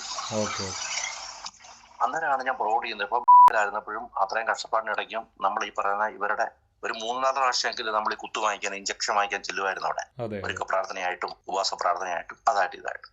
അന്നേരമൊക്കെയാണ് എനിക്കിത് കൂടുതലും മനസ്സിലായത്. ഭക്ഷണം എന്ന ഒരു കുടുക്കിലൂടെ ഇവർ നല്ലപോലെ പിടിക്കുന്നുണ്ടെന്നും ഉപകാരങ്ങൾ ചെയ്തു കൊടുത്ത് അത് വെച്ച് ഇവർ മുതലെടുക്കുന്നുണ്ടെന്നും നമ്മളെ കൊണ്ട് ഇവർ സാക്ഷ്യം പറയിപ്പിച്ച് അത് ഇവര് കൊടുക്കുന്ന ഒരു വലിയൊരു മൗത്ത് പബ്ലിസിറ്റി. നമ്മൾ തന്നെ സാക്ഷ്യം പറയൂലേ, വേറെ നിർബന്ധത്തലല്ലോ. പറഞ്ഞില്ലെങ്കിൽ ദൈവം നമ്മളോട് പൊറുക്കത്തില്ല, ക്ഷമിക്കത്തില്ല, അടുത്ത പ്രാവശ്യം നമുക്ക് ഇതിനോട് ചേർത്ത് പണി തരുമെന്ന് നമ്മളിൽ തന്നെ ഒരു ചിന്ത നമ്മൾ ബോധ മനസ്സിൽ സബ് കോൺഷ്യസ് മൈൻഡിൽ ഇവർ ഉണ്ടാക്കിയെടുക്കും. അതെ, ദൈവം തരുന്ന നന്മകൾക്ക് മഹത്വം കരയറ്റിയില്ലെങ്കിൽ അവിടെയും പ്രശ്നം. അങ്ങനെ നമ്മൾ ക്രിസ്തുവിന്റെ വാഹകരായിട്ട് അങ്ങ് മാറുക എന്നാണ് ഇവരുടെ ഭാഷ പറഞ്ഞാലാവുന്നത്. ഇത് വ്യക്തമായിട്ട് ഞാനും അനുഭവിച്ചിട്ടുള്ള കാര്യമാണ്. കാരണം എൻ്റെ വീഡിയോ വേറെ കണ്ടിട്ടുണ്ടോയെന്ന് അറിയത്തില്ല. ഞാൻ ലോങ് ആയിട്ട് വീഡിയോ ഇടുന്നതെല്ലാം യൂട്യൂബിലാണ്. അപ്പോൾ അവിടെ വ്യക്തമായിട്ട് ഞാൻ പറഞ്ഞിട്ടുള്ളതാണ്, ഞാൻ പഠിക്കാനായിട്ട് വീട്ടിൽ നിന്ന് പുറത്തു പോയതിന് ശേഷമാണ് എനിക്ക് സ്വതന്ത്രമായിട്ട് നിന്ന് ചിന്തിക്കാനും കാര്യങ്ങളെയൊക്കെ പേടിയില്ലാതെ ചിന്തിക്കാൻ സാധിക്കുന്നത്. മറ്റേതെന്ന് പറഞ്ഞാൽ ഓരോ ആഴ്ച ഈ പറഞ്ഞു വിട്ട് വീട്ടിൽ നിൽക്കുകയാണെങ്കിൽ ഈ ഞായറാഴ്ച പോകണം, ബുധനാഴ്ച രാവിലെയും വൈകിട്ടും ഉണ്ട്. രാവിലെ നമ്മൾ പോകത്തില്ല, വൈകിട്ട് പോയാൽ പോയി. പിന്നെ ശനിയാഴ്ച, അത് ഓരോ സഭയുടെ അനുസരിച്ച് ദിവസങ്ങളിൽ മാറ്റം വരും. ശനിയാഴ്ച രാവിലെയും വൈകിട്ടും ഉണ്ട്. പിന്നെ ഞായറാഴ്ച. അപ്പോൾ ഇത്രയും ദിവസങ്ങൾ നമ്മൾ ചെല്ലുമ്പം നമ്മളെ വീണ്ടും വീണ്ടും പേടിപ്പിച്ചുകൊണ്ടിരിക്കുകയാണ് ഈ കാര്യങ്ങൾ പറഞ്ഞ്. ദൈവം അത് ചെയ്യും, ഇത് ചെയ്യും, സംശയിക്കരുത്, സംശയം വന്നാൽ സാത്താനാണ്. അപ്പം നമുക്കിതിനെ ചോദ്യം ചെയ്യാനുള്ള ഭയമായിരിക്കും കംപ്ലീറ്റ് സമയം. എനിക്ക് ആ ഒരു ഭയം മാറിയത് സത്യത്തിൽ ഈ ഒരു സഭകളിൽ പോകാതെ കുറച്ച് നാൾ മാറി പഠിക്കാനായിട്ട് നിന്നപ്പോഴാണ്. അപ്പോഴാണ് ചുറ്റും മറ്റുള്ള ആൾക്കാരും അവരുമായിട്ട് ഇടപഴകാനും അവിടെ നിന്ന് ചിന്തിക്കാനും സാധിക്കുന്നത്. പേടിയില്ലാതെ ചിന്തിക്കാൻ, അങ്ങനെ പറയണം. അപ്പോൾ അത് വലിയൊരു കാര്യമാണ്. ഒട്ടുമിക്ക ആൾക്കാരും ഇത് നിന്ന് പോകുന്നതെന്ന് പറഞ്ഞു കഴിഞ്ഞാൽ അവർക്ക് സമയമില്ല. ഈ പറഞ്ഞുകൊണ്ട് തന്നെ കംപ്ലീറ്റ് സമയവും ഇതിനു വേണ്ടിയിട്ട് അവർ ഇങ്ങനെ ജീവിക്കുകയാണ്. എല്ലാ ആഴ്ചയിലും 3-4 ദിവസം പ്രാർത്ഥനയ്ക്ക് പോകുന്നു, ഇത് തന്നെ കേൾക്കുന്നു. മറിച്ച് ചിന്തിച്ചാലുള്ള ഭയം കൊണ്ടാണ് ഇതിൽ ഒട്ടുമിക്ക ആൾക്കാരും നിലനിന്ന് പോകുന്നത്. അതെ, അതുകൊണ്ടുള്ള ഒരു കുഴപ്പം എന്നറിയോ, ഒരു യൂട്യൂബിൽ ഒരു വീഡിയോയോ അല്ലെങ്കിൽ അനുഭവസ്ഥൻ ഒരാൾ ഇവരോട് പറയാൻ ശ്രമിച്ചാലും ഞങ്ങൾക്ക് ഇവർ ഇരു ചെവിയും പോത്ത് ഞങ്ങൾക്ക് കേൾക്കണ്ട, അത് സ്കിപ്പ് ചെയ്യും. ഇത് എതിരാണ്, ദൈവത്തിനെതിരാണ്, ഇത് പിശാചി പ്രവർത്തിച്ച് പറയുന്നതാണെന്നാണ് ഇവർ പറയുന്നത്. സത്യം പറഞ്ഞാൽ കഷ്ടം തോന്നും. അവരുടെ പേടി കൊണ്ടാണ്, അവരെ ഇങ്ങനെ പേടിപ്പിച്ച് വെച്ചിരിക്കുകയല്ലേ. ഇപ്പൊ അരുണ് പറഞ്ഞതിന്റെ ബാക്കിയാണ്, അല്ലെങ്കിൽ മറന്നു പോകുകൊണ്ടാണ്. എന്നെ ദൈവത്തെ കൽപ്പന അനുസരിച്ചില്ലെങ്കിൽ അനുസരിച്ചാൽ ദൈവം മാനിക്കുമെന്ന് പറഞ്ഞ എന്നോട് അങ്ങനെ പറഞ്ഞ സ്ഥാനത്ത് അവിടെ വന്നുകൊണ്ടിരുന്ന ഒരു അച്ചായനുണ്ട്. അച്ചായൻ മാർത്തോമക്കാരനാണ്. അമ്മാമ്മയും മോനും അവരുടെ മാർത്തോമ പള്ളിയിൽ പോകുന്നത്. പക്ഷെ അച്ചായന് ഇവരുടെ കൂടെയാണ്. അച്ചായന് ഇവരുടെ വർഷം 2-3 അച്ചാൻ സ്നാനപ്പെടുന്നില്ല. ഇദ്ദേഹം പഠിച്ച പണി 18 വചനത്തിൽ കൂടെ. പിന്നെയുള്ള ഇതെന്ന് പറഞ്ഞാൽ ഒരു പരിധി കഴിഞ്ഞാൽ പിന്നെ ഇവർ സ്നാനം മാത്രമേ പ്രസംഗിക്കുകയുള്ളൂ. ആ വന്നിരിക്കുന്ന ആ വ്യക്തികളെയാണ് ഇവർ ഫോക്കസ് ചെയ്യുന്നത്. പിന്നെ സ്നാനം പ്രസംഗിച്ച് എങ്ങനെയെങ്കിലും അവരെ, അതുവരെ അവർ ദൈവസ്നേഹവും നമ്മുടെ കാര്യത്തിലും സ്നേഹവും ഭയങ്കര പരിപാടിയൊക്കെ ആയിരിക്കും പ്രസംഗിക്കുന്നതും തരുന്നതും ഒക്കെ. പിന്നെ ഇവർ സ്നാനത്തിലേക്ക് ഫോക്കസ് ചെയ്യും. എത്ര പേരുണ്ടോ അത്രയും പേരെ ഇവര്, ശരിയല്ലേ ഞാൻ പറഞ്ഞത്? അതെ, ഇല്ലെങ്കിൽ കൈവിടപ്പെട്ടു പോവും. ഇന്ന് യേശു വന്നാൽ നിങ്ങൾ ആത്മാവിനാലും വെള്ളത്തിനാലും സ്നാനപ്പെട്ടിട്ടില്ലെങ്കിൽ കൈവിടപ്പെട്ടു പോകും എന്ന് പറഞ്ഞുള്ള ഭീഷണി തുടങ്ങും. അപ്പൊ ഒരാൾ പെന്തിക്കോസ് വരുന്ന സെക്കൻഡ് സ്റ്റേജാണ് സ്നാനത്തിലേക്ക് ഇവരെ നയിക്കുക എന്നുള്ളത്. അപ്പോ ഈ അച്ചായന് പുള്ളിയുടെ ഫാമിലിയൊക്കെ പള്ളി പോകുന്നോണ്ടായിരിക്കുക പുള്ളി അതിന് വഴിപ്പെട്ടില്ല. ഈ പാസ്റ്റർ ഒരു ഞായറാഴ്ച സങ്കീർത്തനെടുത്ത് പ്രസംഗിക്കുന്നതിന്റെ ഇടയ്ക്ക് ഒരു 10:30 മണിയായപ്പോഴത്തേന് ഒരൊറ്റ സെക്കൻഡില് നേരെ ചെന്ന് അച്ചായന്റെ തലയിലോട്ട് കൈവച്ചിട്ട് പറയുകയാണ്, എന്റെ കൽപ്പന അനുസരിച്ചില്ലെങ്കിൽ നിന്നെ ഞാൻ കീറിക്കളയും. നേരെ ചെന്ന് പുള്ളിയുടെ തല കൈവച്ച, അത് അവസാനത്തെ അടവായിരുന്നു കേട്ടോ. എന്റെ കൽപ്പന അനുസരിച്ചില്ലെങ്കിൽ ഞാൻ നിന്നെ കീറിക്കളയുമെന്ന് യഹോവ അരുളി ചെയ്തു എന്ന് പുള്ളി പറഞ്ഞു. അതിന് അച്ചായൻ വീഴായിരിക്കുക. അച്ചായന്റെ മോന് ജസ്റ്റ് പഠിത്തമൊക്കെ തീർന്നു വരുന്നുള്ളൂ. അവന്റെ നല്ല ഭാവി, കല്യാണം, കൊച്ചുമക്കള്, അച്ഛൻ കിടക്കുന്ന ജീവിതം മൊത്തം കിടക്കുന്നു മുന്നോട്ട് ആസ്വദിക്കാനായിട്ട്. റിട്ടയർമെന്റ് വരാൻ പോണു. അച്ഛനെ വീണു. പിറ്റേ ഞായറാഴ്ച അച്ഛനെ എഴുന്നേറ്റ് ഞാൻ ദൈവത്തിന് കൽപ്പന അനുസരിക്കാൻ ഏൽപ്പിച്ചു കൊടുക്കുന്നു എന്ന് പറഞ്ഞ് അതിന്റെ പിറ്റേ ഞായറാഴ്ച അച്ഛൻ സ്നാനപ്പെട്ടു. ഇതൊക്കെ ഞാൻ പിന്നീട്ടിരുന്ന് ചിന്തിക്കാൻ മനസ്സിലായത്, ഈ വന്ന യങ്ങായിട്ടുള്ള ഈ പാസ്റ്റർ പുള്ളിക്ക് അവിടെ നല്ലൊരു സർക്കിൾ ഉണ്ടാക്കണമായിരുന്നു. അത് നല്ലൊരു വലിയൊരു പേരുള്ള ചർച്ചുമായിരുന്നു. പുള്ളി ആ 5 വർഷമാണ് 3 വർഷം കൊണ്ട് പുള്ളി ഉദ്ദേശിച്ച പോലെ തന്നെ അത് യങ്സ്റ്റേഴ്സിന്റെ തന്നെ നല്ലൊരു സ്ട്രെങ്ത് ബലം അവിടെ പുള്ളി ഉണ്ടാക്കിയെടുത്തു. അതൊക്കെ പിന്നെ നമുക്ക് മനസ്സിലായത് ഇവരുടെ ടാർഗറ്റ് അതായിരുന്നു, ഇവരാളെ പിടിച്ച് ഇതിനകത്ത് കൊണ്ടുവരുന്ന പല രീതിയിലാണ് എന്നൊക്കെ നമ്മൾ പിന്നീട് മനസ്സിലാക്കും. ആദ്യം സ്നേഹത്തിലൂടെ നോക്കും, സ്നേഹം ഏൽക്കുന്നില്ല എന്ന് കണ്ടുവാണെങ്കിൽ വിരട്ടലിറക്കും. ഇവര് വിരട്ടലിറക്കും. അങ്ങനെ പല അവർക്ക് കറക്റ്റ് അറിയാം ആളിനെ എങ്ങനെ പിടിക്കണം. ഇവർക്ക് സൈക്കോളജിയും കൂടെ കിട്ടും നമ്മളെ. അതെ അതെ അതെ, കംപ്ലീറ്റ്ലി സൈക്കോളജിയിൽ റൺ ചെയ്യുന്ന ഒരു സാധനമാണ്. ആളുകളെ എങ്ങനെ കൃത്യമായി മാനിപ്പുലേറ്റ് ചെയ്യാവുന്ന എക്സ്പേർട്സ് ആണ്. മറ്റു ഒരു മതവിഭാഗക്കാരും ഇത്രയുണ്ടെന്ന് എനിക്ക് തോന്നുന്നില്ല. ഇല്ല, അതാ പറയാം. മറ്റേ പൊളിറ്റിക്കൽ ഇസ്ലാം എന്ന് പറയുമ്പോൾ അത് ഇത്രയും പറ്റത്തില്ല. അത് അവരെ കുത്തി ഇഞ്ചക്ട് ചെയ്ത് പഠിപ്പിച്ച് പിന്നെ നേരെ പെട്ടെന്ന് മുറിയിലുണ്ടെന്ന് പറഞ്ഞ് വിടുക. അതിനകത്ത് സൈക്കോളജി ഇതങ്ങനെയല്ല. ഇത് ഇവര് സൈക്കോളജി പഠിക്കണമെന്നില്ല. ഈ ചെമ്മരി കണ്ടിട്ടുണ്ട് ചില ഗൾഫ് കൺട്രിലൊക്കെ, ആടില്ലേ നമ്മുടെ കമ്പിളി എടുക്കുന്ന ആട്, ആ മെഷീന്റെ അടുത്ത് അങ്ങോട്ട് ചെന്ന് കൊടുക്കുമ്പോൾ അതെല്ലാം കൂടെ ഇത് രോമെല്ലാം കൂടെ എടുത്ത് ഇത് ഫ്രീ ആയിട്ട് എന്ന് പറഞ്ഞാൽ നമ്മൾ അങ്ങോട്ട് ഇവർ നമ്മുടെ സൈക്കോളജി പഠിക്കാൻ ഇവർക്ക് നമ്മൾ തല വെച്ചു കൊടുക്കും. അവരത് നമ്മൾ എത്തും, വെറും മണ്ടന്മാരായിട്ട് നമ്മൾ മാറും. എങ്ങനെ ആൾക്കാരെ ടൈം ചെയ്യാം, മെരുക്കിയെടുക്കാം എന്നത് കൃത്യമായിട്ട് അറിയാം. ഒന്ന് ആലോചിച്ച് നോക്കണം. ബാക്കിയുള്ളിടത്തൊക്കെ മതപരിവർത്തനം നടത്തി വരുന്നവരുടെ അത്ര ഏക്കത്തില്ല. പക്ഷേ ഇവിടെ അവരെ പോലും അവർ കൃത്യമായി മെരുക്കിയെടുത്ത് അവരുടെ എന്താ പറയുന്നത് റിമോട്ട് കൺട്രോളിൽ ഓടുന്ന ഒരു വണ്ടി പോലെ അവരാക്കിയെടുക്കും എന്ന് പറഞ്ഞാൽ വ്യക്തമായിട്ടും അങ്ങനെ തന്നെയാണ്. ഒരു സൺഡേയിൽ നമുക്ക് പോയില്ലെങ്കിൽ സഭായോഗം ഉപേക്ഷയായി വിചാരിക്കരുതെന്നുള്ള, അത് ശരിക്കും അവിടെ നാട്ടുകൂട്ടം കൂടുന്ന ഏതാണ്ട് ആലിഞ്ചോട്ടി കൂടുന്ന ഏതോ സംഭവമാണ്. പക്ഷെ ഇവരത് കൃത്യമായിട്ട് ഇവരുടെ കേരളത്തിലെ സഭായോഗ മാറ്റിയെടുത്ത ആ വാക്യത്തെ. അഥവാ ഞായറാഴ്ച പോകാൻ പറ്റത്തില്ലെങ്കിൽ നമ്മൾ അറ്റ്ലീസ്റ്റ് സാക്ഷ്യം വരെ വന്നിട്ട് പാസ്റ്ററുടെ അനുവാദമൊക്കെ പറഞ്ഞാൽ എഴുന്നേറ്റ് എന്ന് പറഞ്ഞിട്ടൊക്കെ നമ്മൾ വെറും കഴുതകളായി പോവാണ്. മെയിനായിട്ടും രണ്ടാണ്. ഒന്ന് നമ്മളെ കഴുതിയാക്കി ഇതിനകത്ത് തീർത്തേം വേണം. രണ്ടാമത് ഇവർ വരുമാനം പോകരുത്. അതിനാണ് ഇവർ കമ്പൽസറി ഞായറാഴ്ച വരാൻ വേണ്ടി നമ്മുടെ അതിൽ പറഞ്ഞ് ഇങ്ങനെ ആക്കുന്നത്. ഇത് നാളെ നമ്മുടെ ജീവിതത്തിൽ എന്തെങ്കിലും ഒരു തട്ടുകേടോ വീഴ്ചയോ അല്ലെങ്കിൽ നമ്മളൊരു ജോലിക്ക് വേണ്ടി അപ്ലൈ ചെയ്തു, നമുക്ക് ജോലി ഒരു 6 മാസമായിട്ട് കിട്ടുന്നില്ല. ഈ പാസ്റ്റർ പറയും, കണ്ടോ ഞാൻ അന്നേ പറഞ്ഞില്ലായിരുന്നോ, അവനൊരു ഇടപ്രാർത്ഥനയ്ക്ക് പോലും വരത്തില്ലായിരുന്നു, ഞായറാഴ്ച അവൻ ഇടയ്ക്ക് വരത്തില്ലായിരുന്നു, ഓർക്കുന്നുണ്ടോ? ഇപ്പൊ കണ്ടോ അനുഭവം വന്നത്? അത് നമുക്ക് എവിടെയെങ്കിലും നമ്മുടെ ആഫ്റ്റർ ഇതിൽ നമ്മുടെ ഫ്യൂച്ചറിൽ ഒരു വീഴ്ചയോ നമുക്കൊരു തടസ്സമോ താമസമോ ഒക്കെ വന്നു കഴിഞ്ഞാൽ ഇവർ അതിനെല്ലാം നമ്മുടെ ബാക്കിലെ ഹിസ്റ്ററി ആയിട്ട് ഇവര് ഇട്ട് പിടിക്കും. ഈ പിടിച്ചിട്ട് നമ്മളെക്കാൾ ഉപരി അവിടെ ഉള്ളവർക്കാണ് പറഞ്ഞാണ് പേടിപ്പിക്കുന്നത്. ഉദാഹരണം കാണിച്ചു നമ്മളെ കാണിക്കും, അവനെ കണ്ടില്ലേ. എനിക്ക് അവിടെ ചെന്ന് കഴിഞ്ഞ് ജോലി കിട്ടുന്ന അവസ്ഥ ഞങ്ങളുടെ പാസ്റ്റർ ഇവിടെ പറഞ്ഞതാ, പുള്ളി ഇടപ്രാർത്ഥനയ്ക്കൊന്നും വരത്തില്ലായിരുന്നു, ഇപ്പൊ കണ്ടില്ല എന്ന് ജോലി കിട്ടാതെ വിഷമിക്കുന്നത്. അത് നേരെ മറിച്ചിട്ട് ഭയങ്കര വിശ്വാസത്തിൽ തീവ്രത നിൽക്കുന്ന ആളാണെങ്കിൽ അത് ദൈവത്തിന്റെ ഹിതമായിട്ട് മാറും. ദൈവത്തിനൊരു സമയമുണ്ട്, ദൈവഹിതം, ദൈവത്തിന്റെ സമയമായിട്ടില്ല.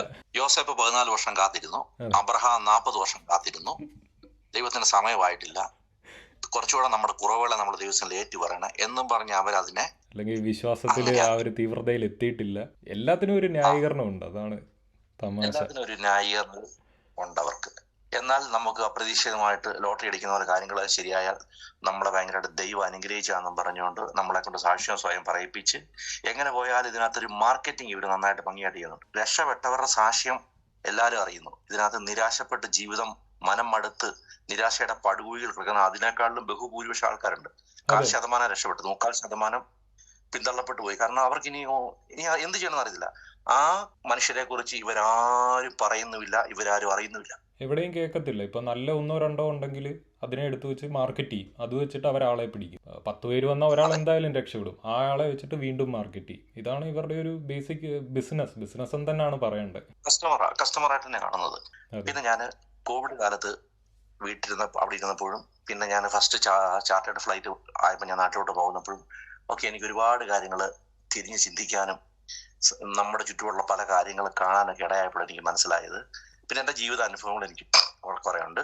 ഞങ്ങളുടെ റിലേറ്റീവ്സിനകത്ത് എൻ്റെ അമ്മയുടെ കൂട്ടത്തിലും എൻ്റെ അപ്പൻ്റെ കൂട്ടത്തിലും കുറെ പേര് ബന്ധുക്കോസുകാരൊക്കെ ഉണ്ടായിരുന്നുകൊണ്ട് എല്ലാം കൂടെ ഇരുന്ന് പിന്നെ നമുക്കൊരു ക്ലിക്ക് വന്നു കഴിയുമ്പോൾ ഇത് മണ്ടത്തരമാണോ, അത് ഈ കോവിഡാണ് നമ്മളിത് പഠിപ്പിച്ചത്. ശരിക്കും കൊറോണ കാലമാണ് പഠിപ്പിച്ചത്. അപ്പോഴത്തേക്ക് 18 വർഷമായി. ഇതിൻ്റെ ഇടയ്ക്ക് എനിക്ക് പ്രധാനപ്പെട്ട ഒരു കാര്യം പറയാനുണ്ട്. ഞാൻ ഈ വിശ്വാസത്തിൽ വരുന്ന സമയത്ത് ഞാൻ ഒരു പെങ്കൊച്ചുമായിട്ട് സ്നേഹത്തിലായിരുന്നു. 11 വർഷത്തെ സ്നേഹബന്ധമായിരുന്നു. 11 വർഷത്തെ. പുള്ളിക്കാരി നേരത്തിന് BSc നഴ്സിംഗ് പഠിക്കാൻ വേണ്ടി പോയി. ഞാൻ അങ്ങോട്ടും പോയി. അവിടെ വെച്ച് ഞാൻ ഈ 6 മാസം കൊണ്ട് ഇതിൽ വിശ്വാസത്തിൽ വന്നു. ലെറ്ററേ ഉള്ളൂ, നമുക്ക് വാട്സപ്പ് ഒന്നും ഇല്ല. അല്ലെ നമ്മൾ ബുക്ക് ചെയ്ത ഒരു ഫോൺ കോൾ, അതൊക്കെ ഭയങ്കര പാടായിരുന്നു. ആ സമയത്ത് ഞാൻ പുള്ളിക്കാരിക്ക് ഇങ്ങനെ ലെറ്റർ വിട്ടു, ഞാൻ ഇതുപോലെ ഈ വിശ്വാസത്തിലായി, ഞാൻ സ്നാനപ്പെടാൻ പോവുകയാണ് എന്നും പറഞ്ഞോണ്ട്. പുള്ളിക്കാരി എന്നെ റീപ്ലൈ ചെയ്യുന്നത് പുള്ളിക്കാരി ഞെട്ടിപ്പോയി എന്നാണ് പറഞ്ഞത്. കാരണം പുള്ളിക്കാരി ഓർത്തഡോക്സ് കാര്യമായിരുന്നു. പുള്ളിക്കാരിക്ക് അത് ചിന്തിക്കാൻ പോലും കാര്യമായിരുന്നു. അപ്പോഴത്തേക്ക് ഈ ബൈബിളില് പുതിയ നിയമത്തില് പൗലോസ് എഴുതിയ എന്തോ ഒരു വചനമുണ്ട്, കാമുകിയായിരിക്കവളെ ജീവിച്ചിരിക്കുക ചത്തവൾ തന്നൊരു വചനമുണ്ട്. ഈ വചനമൊക്കെ വെച്ച് ഞാൻ മറുപടി എഴുതി, എനിക്ക് ദൈവത്തെ നീ അറിയണം, അങ്ങനെയാണ് ഇങ്ങനെ കാര്യങ്ങൾ ഇല്ലെങ്കിൽ എന്ന് പറഞ്ഞാൽ ഞാൻ അതിനേക്കാളിലും എൻ്റെ ആ 11 വർഷത്തെ ആ ഒരു അത്രയും വലിയൊരു അഫെയറിനേക്കാൾ വലുതായിട്ട് ഞാൻ കർത്താവിനെ കണ്ടു എന്നുള്ളതാണ്. എൻ്റെ ജീവിതത്തിൽ കർത്താവില്ലാതൊരു പെങ്കൊച്ചു വേണ്ട എന്ന നിഗമനത്തിൽ പോലും ഞാൻ എത്തി എന്നുള്ളത്. അപ്പൊ ഞാൻ അത്ര തീവ്രമായിട്ടാണ് അന്നത് വിശ്വസിച്ചത്. ഈ ഒരു തീവ്രത എന്തായാലും എടുത്ത് പറഞ്ഞത് നന്നായി. ഞാൻ പലപ്പോഴും ഒത്തിരി ആൾക്കാരോട് പറയുന്നതാണ് ഇവരുടെ ആ ഒരു മത തീവ്രത, ആ ഒരു വിശ്വാസത്തിൻ്റെ തീവ്രത. എത്ര സ്നേഹബന്ധങ്ങൾക്ക് ഉപരി ഇപ്പം ഞാനൊരു മകനാണെങ്കിൽ എൻ്റെ അപ്പനമ്മ പോലും എന്നെ ഉപേക്ഷിക്കുന്ന ഒരു നിലയിലേക്ക് എത്തും ഞാൻ ഈ ഒരു വിശ്വാസം വിടുകയാണെങ്കിൽ. അതിൻ്റെ ഒരു കാരണം എന്ന് പറഞ്ഞാൽ ഈ പറയുന്നത് ഇത് തന്നെയാണ്. എല്ലാത്തിലും ഉപരി എൻ്റെ വിശ്വാസം, എൻ്റെ ദൈവം എന്ന ഒരു കാഴ്ചപ്പാട്. നീ സ്വന്തം മക്കള് വിശ്വാസത്തില് വരുന്നില്ലെങ്കിൽ ആ സ്വന്തം അപ്പനും അമ്മയും പോലും, അല്ല അപ്പനെ വിട്, അമ്മ പോലും പ്രാർത്ഥിക്കുന്ന എങ്ങനെയെന്നറിയോ, ദൈവം സന്ദർശിച്ചു കൊണ്ടുവരണം. ഇവർ ഉദ്ദേശിക്കുന്ന സന്ദർശനം എന്ന് പറഞ്ഞാൽ അടിച്ചു മുടക്കി ചവിട്ടി കൂട്ടിക്കൊണ്ടുവരിക എന്നുള്ളതാണ്. എങ്ങനെയാണെങ്കിലും തിരിച്ചു വന്നാൽ മതി അവർക്ക്. ഇനിയും ശ്വാസം മാത്രം എടുത്ത് കട്ടിലേ കടന്നാലും അവൻ ദൈവത്തിൽ വിശ്വസിച്ചാൽ മതി എന്നൊരു മെന്റാലിറ്റിയാണ് മെജോറിറ്റി ഓഫ് ആൾക്കാർക്ക്. മെന്റാലിറ്റിയാണ്. സ്വന്തം ഒരു അമ്മ പോലും ഒരു മകനെ കുറിച്ച് മകളെ കുറിച്ച് എങ്ങനെ ആ അവസ്ഥയിൽ ഇവർ എത്തിക്കുന്നുള്ളതാണ്. കാരണം അവർ പറയുന്നത് അവന് അങ്ങനെ സംഭവിച്ചാൽ പോലും കർത്താവിന്റെ സന്നിധി വന്ന് പിന്നെ നമുക്ക് പ്രാർത്ഥിച്ച് നേരെയാക്കി എടുക്കാം, അവരെ പിടിക്കണം. അതുപോലെ ഇവര് പറയും ഒരാൾ പിന്മാറ്റത്തിൽ, ഇവരുടെ ഭാഷ പിന്മാറ്റം, അതായത് അവൻ സത്യം അറിഞ്ഞ് അവന് ബോധം വെച്ചു എന്നുള്ളതാണ് സത്യം. പിന്മാറ്റത്തിൽ പോയാൽ ദൈവം അവനെ മിക്കവാറും എല്ലാവരും പ്രതീക്ഷിക്കുന്ന ആക്സിഡന്റ് വന്ന് അവൻ തകരുന്നതാണ് എല്ലാവരുടെയും പ്രതീക്ഷ. അപ്പൊ ചിലപ്പം മുയൽ വീണ് ചക്ക പോയി ചത്തെന്ന് പറയുന്ന പോലെ ആർക്കെങ്കിലും എന്തെങ്കിലും സംഭവിച്ചു കഴിഞ്ഞാൽ ഇവർ ഭയങ്കരമായിട്ട് ഹൈലൈറ്റ് ചെയ്യും, കണ്ടോ എന്നും പറയും. അതെ, ഇവർക്ക് വരുന്ന പ്രശ്നങ്ങളൊന്നും ഇവർക്ക് അതൊരു പ്രശ്നമേ അല്ല. അന്നേരം അത് ദൈവകോപവും ദൈവം പിടിച്ചതും അല്ല. പക്ഷെ മറ്റുള്ളവർക്ക് എന്തെങ്കിലും വന്നാൽ ഉടനെ ഇതുമായിട്ട് അങ്ങ് കണക്ട് ചെയ്ത് ദൈവത്തിന്റെ കോപമാണ്, ശാപമാണ്, പിടിച്ചതാണെന്നൊക്കെ പറഞ്ഞ് കണക്ട് ചെയ്ത് ബാക്കിയുള്ളവരെ കൂടെ പീഡിപ്പിക്കും. ഇവർ നമ്മുടെ ഉള്ളിൽ തരുന്നത് ഇപ്പൊ ഈ പറയുന്ന പോലെ ഈ പിന്മാറ്റം പോയവർക്ക് അതും ഇതും പറ്റിയ എന്തെങ്കിലും പറ്റി കഴിഞ്ഞാൽ അതിനെ അവരെങ്ങനെ ആക്കുമെന്ന് പറഞ്ഞ പോലെ തന്നെ നമുക്ക് എന്തെങ്കിലും കഷ്ടമായാലും നഷ്ടമായാലും പ്രയാസമായാലും എന്തുമായിക്കോട്ടെ, അത് വന്നാൽ ഇവര് നമ്മളെ പഠിപ്പിച്ച് വെച്ചിരിക്കുന്നറിയോ, നിനക്ക് കഷ്ടമില്ലേ, പ്രയാസമില്ലേ, ദുഃഖമില്ല, ദുരിതമില്ല, സങ്കടമില്ലേ, നീ ചിന്തിച്ചോ, നീ തിരിഞ്ഞ് ചിന്തിക്കാൻ സമയമായി. നിന്റെ ഉള്ളിൽ ദൈവമുണ്ടോ, നിന്റെ കൂടെ ദൈവമുണ്ടോ? ഇല്ല. അത് നീ എപ്പോഴും ചിന്തിച്ചോണം. നിനക്ക് പ്രശ്നങ്ങൾ വരുന്നില്ലേ, പ്രതികൂലം വരുന്നില്ലേ, നിന്റെ കൂടെ ദൈവമില്ല, നീ ഇരുന്ന് ചിന്തിക്കണം. അങ്ങനെ നമ്മുടെ ബ്രെയിനെ ഇവര് ട്വിസ്റ്റ് ചെയ്ത് കോഴിയുടെ പെടലി ഓടിക്കുന്ന പോലെ വട്ടം പിടിച്ചു വെക്കുന്നതുകൊണ്ട് നമ്മൾ ചിന്തിക്കത്തില്ല. നമുക്ക് എന്തെങ്കിലും വരുമ്പോഴത്തേക്ക് എന്താ നമുക്കിത് വന്നല്ലോ എന്ന് ചിന്തിക്കത്തില്ല. അവന് വന്ന ദൈവം അവനെ പിടിച്ചതാ. നമുക്ക് വന്നതിന് ഇവര് പറഞ്ഞ നമ്മൾ സ്വയം അല്ലെങ്കിൽ ഇവര് തന്നെ പറയും ദൈവത്തിനെ നീ ആകേണ്ടവരായിട്ടില്ല, ഏൽപ്പിച്ചു കൊടുക്കുക, താഴ്ത്തി കൊടുക്കുക. നമ്മളെ ചിന്താശേഷി ഇല്ലാത്തവരാക്കി വിട്ടിരിക്കുക. ഇനി അടുത്തത് ഞാൻ എൻ്റെ ആ ഒരു ഇത്രയും നാളത്തെ ഇതിൽ പറയുകയാണ്, ഞാൻ ശ്രദ്ധിച്ചുള്ള കാര്യം. ഇപ്പൊ എൻ്റെ ആ ചെറുപ്പകാലത്ത് ഞങ്ങൾ അവധിക്കാലത്ത് അമ്മയുടെ ചേടത്തിയുടെ വീട്ടിൽ അവിടെ 2-3 ചേടത്തിമാരുണ്ട്. അപ്പൊ അവരുടെ മക്കളൊക്കെ ആയിട്ട് നമ്മൾ അവധിക്കാലത്ത് സമൂഹമായിട്ട് ഇടപെട്ട് കൊണ്ടും കൊടുത്തും കരഞ്ഞും തല്ലും കൊടുത്തും സ്നേഹിച്ചും സോഷ്യൽ ആനിമൽ അല്ലെ, മനുഷ്യൻ സാമൂഹിക ജീവിയാണ്. അങ്ങനെ വളർന്നു വരേണ്ട സ്ഥാനത്ത് ഇവർക്ക് ഓണവാര ക്യാമ്പുണ്ട്, പൂജാവധി ക്യാമ്പുണ്ട്, ക്രിസ്മസിനും കാണും. അത് അടച്ചു കെട്ടിയ എവിടെയെങ്കിലും ഒരു സ്ഥലത്ത്, ഒരു ബിൽഡിങ്ങില്, ഒരു സ്കൂളില് എവിടെയെങ്കിലും ആയിരിക്കും. ആ പിള്ളേരെ കുഞ്ഞുനാളിലെ ഇതുപോലെയുള്ള ഇത് സംബന്ധിച്ചുള്ള ഈ മതത്തിന്റെ ആ ഇഞ്ചക്ഷൻ കുത്തിവെച്ച് അതുങ്ങളുടെ ബ്രെയിനെ, അപ്പം ഉച്ച കഴിഞ്ഞൊക്കെ ബോറടിച്ചിരിക്കുന്ന സമയത്ത് അവിടുത്തെ പ്രായമുള്ള അപ്പച്ചനും അമ്മച്ചിയും വന്ന് പണ്ട് ഞങ്ങൾ കർത്താവിന് വേണ്ടി ഇറങ്ങി തിരിച്ചതും കഷ്ടം അനുഭവിച്ചു പിള്ളേരെ ഇരുന്ന് ഉറങ്ങുന്നതാണോ. അപ്പൊ എങ്ങനെ പറഞ്ഞാലും ഒരു മോൾഡ് ചെയ്ത് ഈ പിള്ളേരെ ഇവരുടെ കൂടെയുള്ള ഒരു വ്യക്തികളാക്കി, ടെററിസ്റ്റുകളാക്കി ഇവര് വാർത്തെടുക്കുക. ഈ പൂജാവധി, ഓണവാരയ്ക്കാകുമ്പോ ക്രിസ്മസ് അവധികളൊക്കെ. അതെ, ഇത് പറയുമ്പോൾ ഒട്ടുമിക്ക ആൾക്കാരും പറയുന്നത് തീവ്രവാദികൾ എന്ന് പറയുമ്പോൾ ഇവരുടെ വിചാരം എന്ന് പറഞ്ഞാൽ തീവ്രവാദികൾ എന്ന് പറഞ്ഞാൽ തോക്കും കൊണ്ട് വന്ന് വെടിവെക്കും. തീവ്രമായി വാദിക്കുന്ന വ്യക്തിയാണ് തീവ്രവാദി എന്ന് പറയുന്നത്. പല ആളുകളും കമന്റ് ഒക്കെ ഇടാറില്ല ഞാൻ ഈ തീവ്രവാദികളെന്ന് പറയുമ്പോൾ. തീവ്രമായി ഒരാശയത്തിന് വേണ്ടി വാദിക്കുന്നതാരോ അവനാണ് തീവ്രവാദി. ഈ പൗലോസ് പുതിയ നിയമത്തില് എഴുതിയിരുന്നെങ്കിൽ, അതായത് നിങ്ങൾ ഒരു സ്ഥലത്ത് നിന്ന് സുവിശേഷം പറഞ്ഞിട്ട് അവര് കേട്ടില്ലെങ്കിൽ നിങ്ങൾ അരയിൽ ഒരു ബെൽറ്റ് ബോംബ് ധരിച്ച് അവിടെ വെച്ച് സ്വിച്ച് ഞെക്കി പൊട്ടിത്തെറിച്ച് അവരെ കൂടെ കൂട്ടി ചത്തേര് നിങ്ങൾക്ക് സ്വർഗം കിട്ടും, ചാവേറായി മരിച്ചേക്ക് എന്ന് എഴുതിയിരുന്നെങ്കിൽ തീർച്ചയായും പല അമ്മാമ്മമാരും അരയെ ബെൽറ്റ് ബോംബ് കെട്ടി കോട്ടയത്തോ നാഗമ്പടത്തോ കണ്ണൂരോ ഒക്കെ പോയി കവല നിന്ന് പ്രസംഗിച്ചിട്ട് അവരാരും മാനസാന്തരപ്പെട്ടില്ല, സ്വിച്ച് ഞെക്കാൻ തയ്യാറായി എന്ന് ഞാനത് പറയാൻ പറ്റത്തില്ല. അതുകൊണ്ട് നമ്മുടെ തന്നെ ഒരാളും ഞങ്ങളുടെ അടുത്തുള്ള ഉള്ള ഒരു പാസ്റ്റർ അമ്മാമ്മ, ഞാൻ പറഞ്ഞ ആ ഇംഗ്ലീഷിലായ ആന്റി, ഇവരൊക്കെ അതിന് ഉദാഹരണങ്ങൾ ഉറപ്പായിട്ട് അവർ ചെയ്യുമെന്ന് എനിക്കറിയാം. അത്ര തീവ്രം അവരൊക്കെ. അപ്പോൾ ഈ ഒരു കോവിഡിന് ശേഷം പിന്നെ എങ്ങനെയായിരുന്നു? അങ്ങനെ കോവിഡ് സമയത്ത് ഇരുന്ന് എനിക്ക് ഒത്തിരി, പിന്നെ നമ്മൾ ഒരു 2-3 വർഷത്തോളം പോവാതെയായി. അപ്പൊ എനിക്ക് 18 വർഷത്തെ എക്സ്പീരിയൻസ് ആയി ഇതിനകത്ത്, പെന്തിക്കോസിൽ. 1-2 അല്ല, 18 വർഷത്തെ.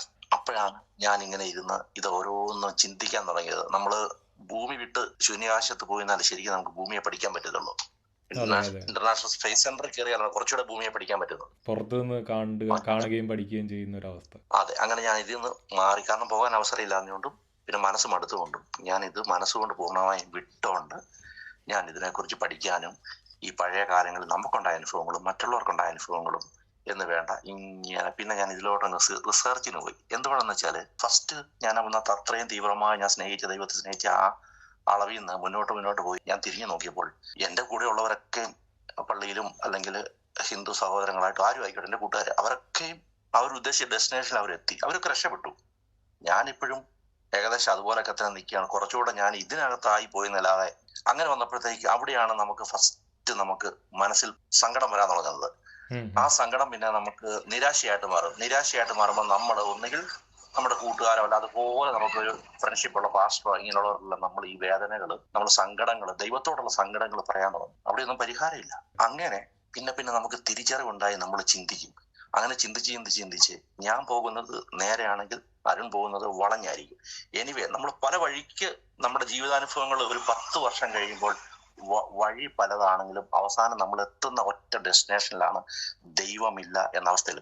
പെന്തക്കോസ്ത് വിശ്വാസത്തില് ഇപ്പോ ഉള്ള ആൾക്കാരിൽ ഈ തീരാൻ പോണ തലമുറ വിട്, അതിനകത്ത് ഭ്രാന്തന്മാരല്ല ഉള്ളത്. ഇപ്പൊ നിൽക്കുന്ന യങ്സ്റ്റേഴ്സിൽ ബഹുഭൂരിപക്ഷവും ദൈവം ഇല്ല എന്നുള്ള കാഴ്ചപ്പാടിൽ തന്നെ അവരുടെ അനുഭവത്തിൽ നിന്ന് അവർ നിൽക്കുന്നത്. അതെ, തീർച്ചയായിട്ടും. ഒട്ടനവധി യുവാക്കൾ എന്നെ കോണ്ടാക്ട് ചെയ്യുന്നുണ്ട്. അവർ പറയുന്ന കാര്യം ഇതാണ്: എനിക്ക് വിശ്വാസമൊന്നുമില്ല, ഈ ഒരു സാധനം ദൈവം എന്ന് പറയുന്ന കാര്യമൊന്നും ഇല്ലെന്ന് എനിക്ക് പൂർണ്ണ ഉറപ്പാണ്. പക്ഷെ ഞാൻ ഇതിനകത്ത് നിന്ന് പോവാണ്. എൻ്റെ അപ്പൻ്റെ അമ്മയുടെയും കാലം വരെയെങ്കിലും ഇതിനകത്ത് നിന്നു. അതാണ് എനിക്ക് സേഫ് സോൺ. അതാണ് അവർ പറയുന്ന ഒരു വേർഡെന്ന് പറഞ്ഞാൽ, സേഫ് സോൺ ഇതാണ്. ഇങ്ങനെ നിന്ന് പോവുക, അഭിനയിക്കുക. അപ്പം സ്വീഡനിലായതുകൊണ്ട് അറിയാം, അല്ലെങ്കിൽ ഞാനും ഇംഗ്ലീഷ് രാജ്യങ്ങൾ, ഒന്നിലധികം ഇംഗ്ലീഷ് രാജ്യങ്ങളിൽ ഞാൻ വർക്ക് ചെയ്യാറുണ്ട്. എനിക്കറിയാം അവിടെ നമുക്ക് പള്ളിയും പട്ടക്കാരനും ബന്ധുക്കോസും ഒന്നും വേണ്ട. നമ്മൾ ചുണ്ണറിനുള്ള പൈസയും ഒക്കെ ചെറിയ EMI ഒക്കെ ആയിട്ട് അടച്ചിട്ട് കഴിഞ്ഞാൽ നമ്മൾ മരിക്കുമ്പോൾ കുതിരപ്പുറത്ത് കൊണ്ടുപോകണോ, രഥം പൂട്ടിയത് പറഞ്ഞോ, നമുക്ക് ഇവരൊന്നും വേണ്ട. നമ്മുടെ കാര്യങ്ങൾ കൃത്യമായിട്ട് നടക്കും. പക്ഷെ നമ്മുടെ കേരളത്തിലെ ചുറ്റുപാടിൽ അത് പറ്റത്തില്ല. നമുക്ക് കൂടിപ്പോകാൻ കല്യാണമായാലും മരണമായാലും നമുക്കൊരു സമൂഹം വേണം, ഒരു ബന്ധുക്കോസിൽ ഒരു പള്ളി വേണം. അതുകൊണ്ടാണ് ഈ പറയുന്ന ആൾക്കാരെല്ലാം അതിനകത്ത് ഇങ്ങനെ നിൽക്കുന്നത്. ഞങ്ങളൊക്കെ ഇതിലേക്ക് വന്നെങ്കിലും എൻ്റെ അപ്പൻ ജീവനോടെ ഇരുന്നുകൊണ്ട് ഞങ്ങൾക്ക് തിരിച്ചു ചെല്ലാൻ ഒരു പള്ളി ഉണ്ടായിരുന്നു. ഞങ്ങൾ തിരിച്ച് ഇത് വിട്ട് കോവിഡ് കഴിഞ്ഞപ്പോൾ പള്ളി തിരിച്ച് ഞങ്ങൾ കയറുകയും ചെയ്തു കേട്ടോ. പക്ഷേ ഇതിനകത്ത് വന്നിരിക്കുന്ന 2ാം തലമുറ, 3ാം തലമുറ, 4ാം തലമുറ ഇപ്പോഴുള്ള പിള്ളേർ സെറ്റും അങ്ങനെയുള്ള ആൾക്കാരില്ലേ, അവർക്ക് എങ്ങുമില്ല പോകാനായിട്ട്. അവർക്ക് അറിയില്ല അവരുടെ പള്ളിയോ ഇനി ഹിന്ദു സമുദായത്തിൽ നിന്ന് വന്നെന്ന് പറഞ്ഞാൽ അവർക്കൊന്നും അറിയത്തില്ല. അപ്പൊ അവർക്ക് തിരിച്ചു വന്ന ഇടവുമില്ല.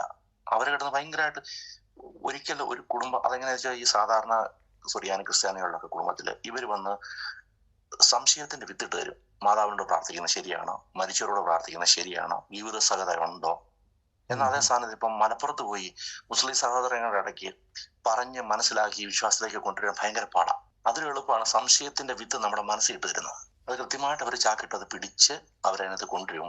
പിന്നെ ഇതിനകത്ത് തലപ്പത്ത് നിൽക്കുന്നവർ ഇപ്പൊ നമ്മുടെ ഇതിലുണ്ടല്ലോ, ഈ ഞാൻ അരുണിനെ ചേർത്തു, അരുൺ 2 പേരെ ചേർത്തു. അങ്ങനെ ഇത് വിശാലമാകുമ്പോൾ തലപ്പത്തിരിക്കുന്നവർക്കല്ലേ ബെനിഫിറ്റ് ഇതിനകത്ത്. അതെ, മറ്റേ ബിസിനസ് ഒരാൾ ചേരുന്നതോറും 10% അല്ലേ അയാളുടെ ജോലി ചെയ്യുന്നതിന്റെ 1 മാസത്തെ 10% വിഹിതമാണ് ഇങ്ങോട്ട് വരുന്നത് എന്ന് പറയുന്ന പോലെ ഇതിന് തലപ്പത്തിരിക്കുന്ന അവർക്കും തൊട്ടു താഴെയുള്ള പാസ്റ്റേഴ്സിനും അവിടം വരെ ഇവർക്ക് ഇത് ഭയങ്കര പ്രയോജനമാണ്. അതുകൊണ്ട് ഈ പാസ്റ്റർമാരായാലും ഇത് തട്ടിപ്പാണ്, ദൈവമില്ല അല്ലെങ്കിൽ അങ്ങനെ ഒരു അനുഭവം കൊണ്ട് എത്തിയെന്ന് പറഞ്ഞാലും ഇവര് ആടിക്കളയ്ക്കട കുഞ്ഞിരാമ, ചാടിക്കളയുടെ കുഞ്ഞിരാമ എന്ന് പറഞ്ഞാൽ ഈ ജനത്തെ ഇട്ട് വിശ്വാസികളിട്ട് കൊരം കളിപ്പിച്ചുകൊണ്ടിരിക്കും. അതെ, കാരണം അവർക്ക് മറ്റൊരു നമ്മുടെ സന്തോഷ് ജോർജ് കുളങ്ങരയായിരുന്നു, പുള്ളി അങ്ങനെ ഉണ്ടല്ലേ പറഞ്ഞത്, ഈ ഒരു മതമില്ലാതായി പോകുന്ന ഏറ്റവും കഷ്ടപ്പാട് അനുഭവിക്കാൻ പോകുന്ന പുരോഹിതന്മാരാണ്. ഇതല്ലാതെ വേറൊരു പണി അവർക്കറിയാവോ? മേലണെങ്കിൽ പണി എടുത്തിട്ടുണ്ടോ? എന്തെങ്കിലും പഠിപ്പും വിവരവും ഉണ്ടോ? ഇല്ല. പെട്ടുപോകുന്ന അവരായിരിക്കും, വേറെ കൈത്തൊഴിൽ അറിയത്തില്ല. അപ്പൊ അവരുടെ ഉത്തരവാദിത്തമാണ് ഈ സാധനം പൊളിയാതെ പിടിച്ചു നിർത്തുക എന്നുള്ളത്. ഇതിനകത്ത് ബഹുഭൂരിപക്ഷം ഇവര് തന്നെ പറയുന്നുണ്ട്. ഞാൻ ബസ്സെ കിളിയായിരുന്നു, തെമ്മാടിയായിരുന്നു. അതെ. ഞങ്ങളുടെ പഞ്ചായത്ത് വാർഡിൽ ആർക്കും എന്നെ കാണരുത്, ആ സ്ഥാനത്ത് ദൈവം എന്നെ പിടിച്ചു. ഇവരെന്തോ ലൊട്ടിലോടുക്ക് ഒരു ബൈബിൾ കോളേജിൽ പോയി എന്തോ ഒരു കോഴ്സ് ചെയ്ത് ഇവൻ പാസ്റ്റർ. ഇല്ലെങ്കിൽ പ്രവാചകന്മാർ. ഇവൻ ബൈബിൾ കോളേജിൽ പോയിട്ടില്ലെങ്കിൽ പ്രവാചകന്മാർ. ഇനി അടുത്ത ഒരു കാര്യം പറഞ്ഞോട്ടെ. ഞാൻ പലപ്പോഴും എന്റെ ഫാദറിനോട് പറഞ്ഞിട്ടുണ്ട്, നമ്മൾ നമ്മുടെ ആ ആത്മാഭിമാനം പണയം വെച്ചിട്ട് വേണം അതിനകത്തോട്ട് കയറാൻ, അവരുടെ സഭയ്ക്കകത്തോട്ട് കയറാൻ. കാരണം ആത്മാഭിമാനം ഉള്ളവരത്തിന് ആ 3.5 മണിക്കൂർ അവിടെ ഇരിക്കാൻ പറ്റത്തില്ല. നമ്മൾ ഏതെങ്കിലും രീതിയിൽ ഇവര് കുത്തു പ്രസംഗിച്ച് താഴ്ത്തിക്കെട്ടി എങ്ങനെ നമ്മൾ കീഴോട്ട് കുനിഞ്ഞ് അപമാനിതനായി ഇരിക്കുക എന്നുള്ളത് വേറെ ഒരു ഓപ്ഷനും ഇല്ല.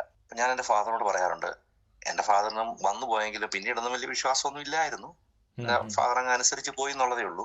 പക്ഷെ ഫൈനലി ഞങ്ങളുടെ പള്ളിയിൽ തന്നെ ഇടവകത്ത് എത്തിച്ച് കയറാൻ പറ്റി. അത് ഭയങ്കര സന്തോഷമായിട്ട് ഞങ്ങൾ കാണുന്നു. കാരണം സമൂഹം നമുക്ക് ആവശ്യമാണ്. എന്റെ ഫാദറിന് അന്തസ്സായിട്ട് ശവമടക്കാൻ പറ്റി പള്ളിയിൽ. അതൊക്കെ എനിക്ക് ഭയങ്കര അഭിമാനമായിരുന്നു. അതുകൊണ്ട് എനിക്ക് സമൂഹം ആവശ്യമായിരുന്നു, അതുകൊണ്ട് തിരിച്ചു കയറാൻ പറ്റി. അപ്പോൾ ഞാൻ എന്റെ ഫാദറിനോട് പറയായിരുന്നു, നമ്മുടെ ആത്മാഭിമാനം പുറത്ത് താത്ത് വെച്ചിട്ട് വേണം നമ്മൾ അങ്ങോട്ട് കയറാനെന്ന്, അതിനകത്തോട്ട്. ഇപ്പോൾ പേടിപ്പെടുത്തുക, അപമാനിക്കുക, ഇങ്ങനെയുള്ള മെയിൻ കുറച്ച് കാര്യങ്ങളിലൂടെയാണ് നമുക്കൊരു സെൽഫ് എസ്റ്റീം എന്ന് പറഞ്ഞ ആത്മാഭിമാനം, അങ്ങനെയുള്ള കാര്യങ്ങളൊക്കെ ഒന്നും ഇല്ലാത്തൊരു വ്യക്തിയായി മാറ്റും അവര് നമ്മളെ മാറ്റും. അതുപോലെ YP എന്നൊക്കെ പറഞ്ഞ മാസത്തിൽ നിന്ന് പിള്ളേരുടെ താലന്തുകളെ പോഷിപ്പിക്കാൻ ഒരു പരിപാടിയുണ്ട്.